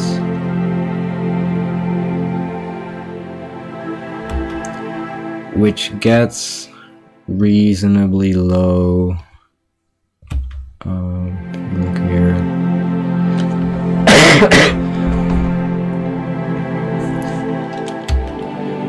But it only gets to, like, you know, the 150-ish hertz. And the bass, the sort of bass that would fix these loud high ends, I think would have to be maybe around 50 to 100 hertz and like proper loud. I don't think this is like loud enough to make up for this for some reason. Because this is the higher strings. There. Yeah, that's quite high.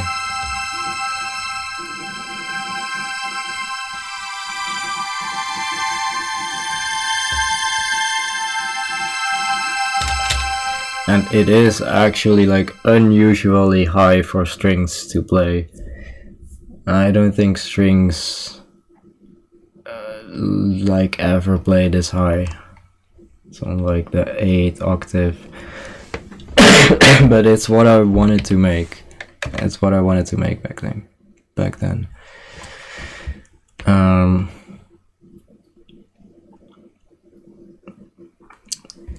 So there's just no, like I said, maybe a contrabass or something could have helped. But I can't add it anymore because I only have the rendered version, and adding anything to the rendered version does not affect the limiter as it was back then. It doesn't respond to the limiter anymore, obviously. So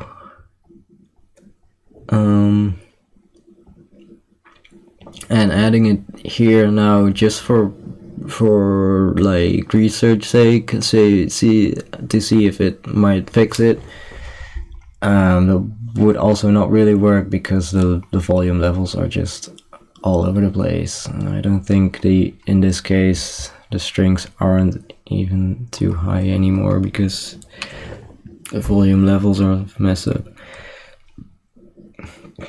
But what could have also what could have also potentially helped fixing these frequencies, these hurting frequencies, is just a better mix, honestly. Yeah, I think just having these high strings not be as loud, and maybe if I lowered the high strings, maybe the cymbals would sound too high. But again, I didn't get any comment on that in this section here, where there are also high cymbals and no bass either.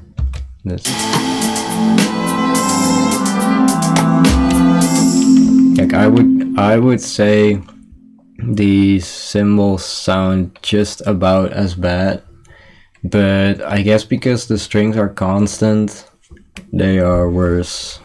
And also, actually listening to this string section, it did sound kind of worse. So yeah, I think it's a problem. I mean, I think it could have been fixed by a better mix, potentially a better master with automating stuff, although I think a better mix is then the preferred solution.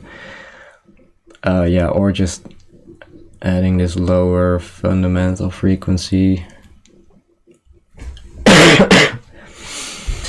But I can't do the last one. Also, I can't change the mix much. Like, of course, I could go into every volume level that is messed up and fix up the whole project, but I just don't want to do that. I'm too like done with this project to put that much time and effort into it anymore. Like I spent 60 hours, but that's not the main argument. It's just this project has been laying around for like over 5 years, and I really wanna get the first thing out for my imperfection alias, so that I can focus on my other projects, my newer projects. So that's why I'm just going over the projects, because I wanted to do that as part of the release. And I think I'm just going to release it with this little fix here. And I think the other problems that Onumi addressed, with the whole thing being too loud because there's no sub, I think that just has to be a characteristic of the song, and I'll just move on, because I can try to be better in new songs. But I still find it very interesting to analyze it and see what I could have done better. But I'm on the other hand also not a fan of asking for feedback on projects before they are finished, because I don't like getting any influence on personal projects like this. But yeah, that's a different topic. Anyway, I think this was enough talking for this stream. I can't see how long I've been live for, but it's definitely been some hours. Much longer than I had expected. Yeah, I think that's about it then for the stream. Hopefully I'm feeling better next stream. I want to stream more of Into the Radius. I've got some ideas of things to talk about during the Into the Radius streams. I've had these ideas for a long while now as well, but I just haven't streamed in a long while. That's just how it goes with having a creative mind. I just get ideas all the time that I keep sort of stored somewhere until I find the time to do something with them.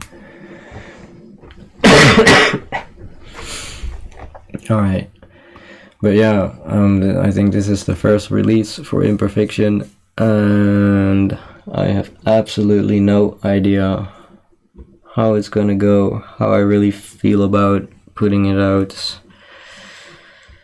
At the moment I don't feel very confident or excited about it, actually. There's just some sort of doubt in me for some reason. Like it's gonna suck, and the shit that's gonna come after is also gonna suck.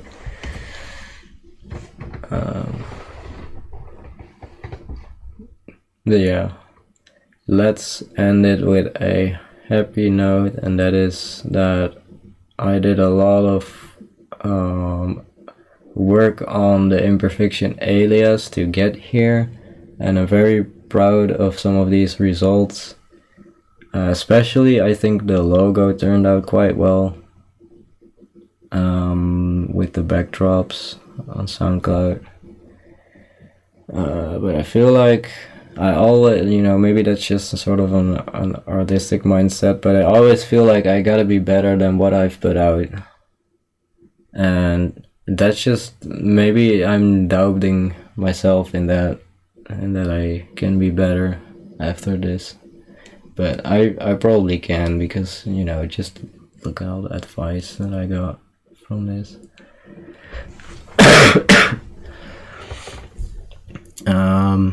Yeah.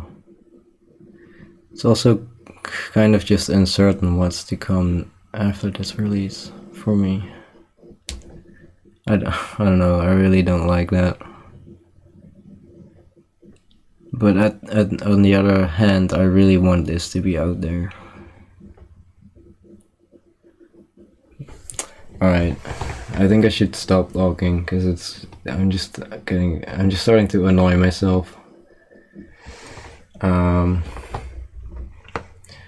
I realize you probably can't see me for shit on this camera, but that was partly intentional. I kind of wanted a little more light, but I'm not gonna put on a super bright light just for this.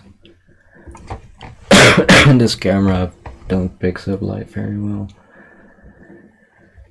Alright, yeah, I guess I'll wrap up, and yeah, hopefully my next stream will be somewhat soon, but I gotta work also again, so my work is going on, so I don't know, we'll see as always. Anyway, thank you for watching, and until next time.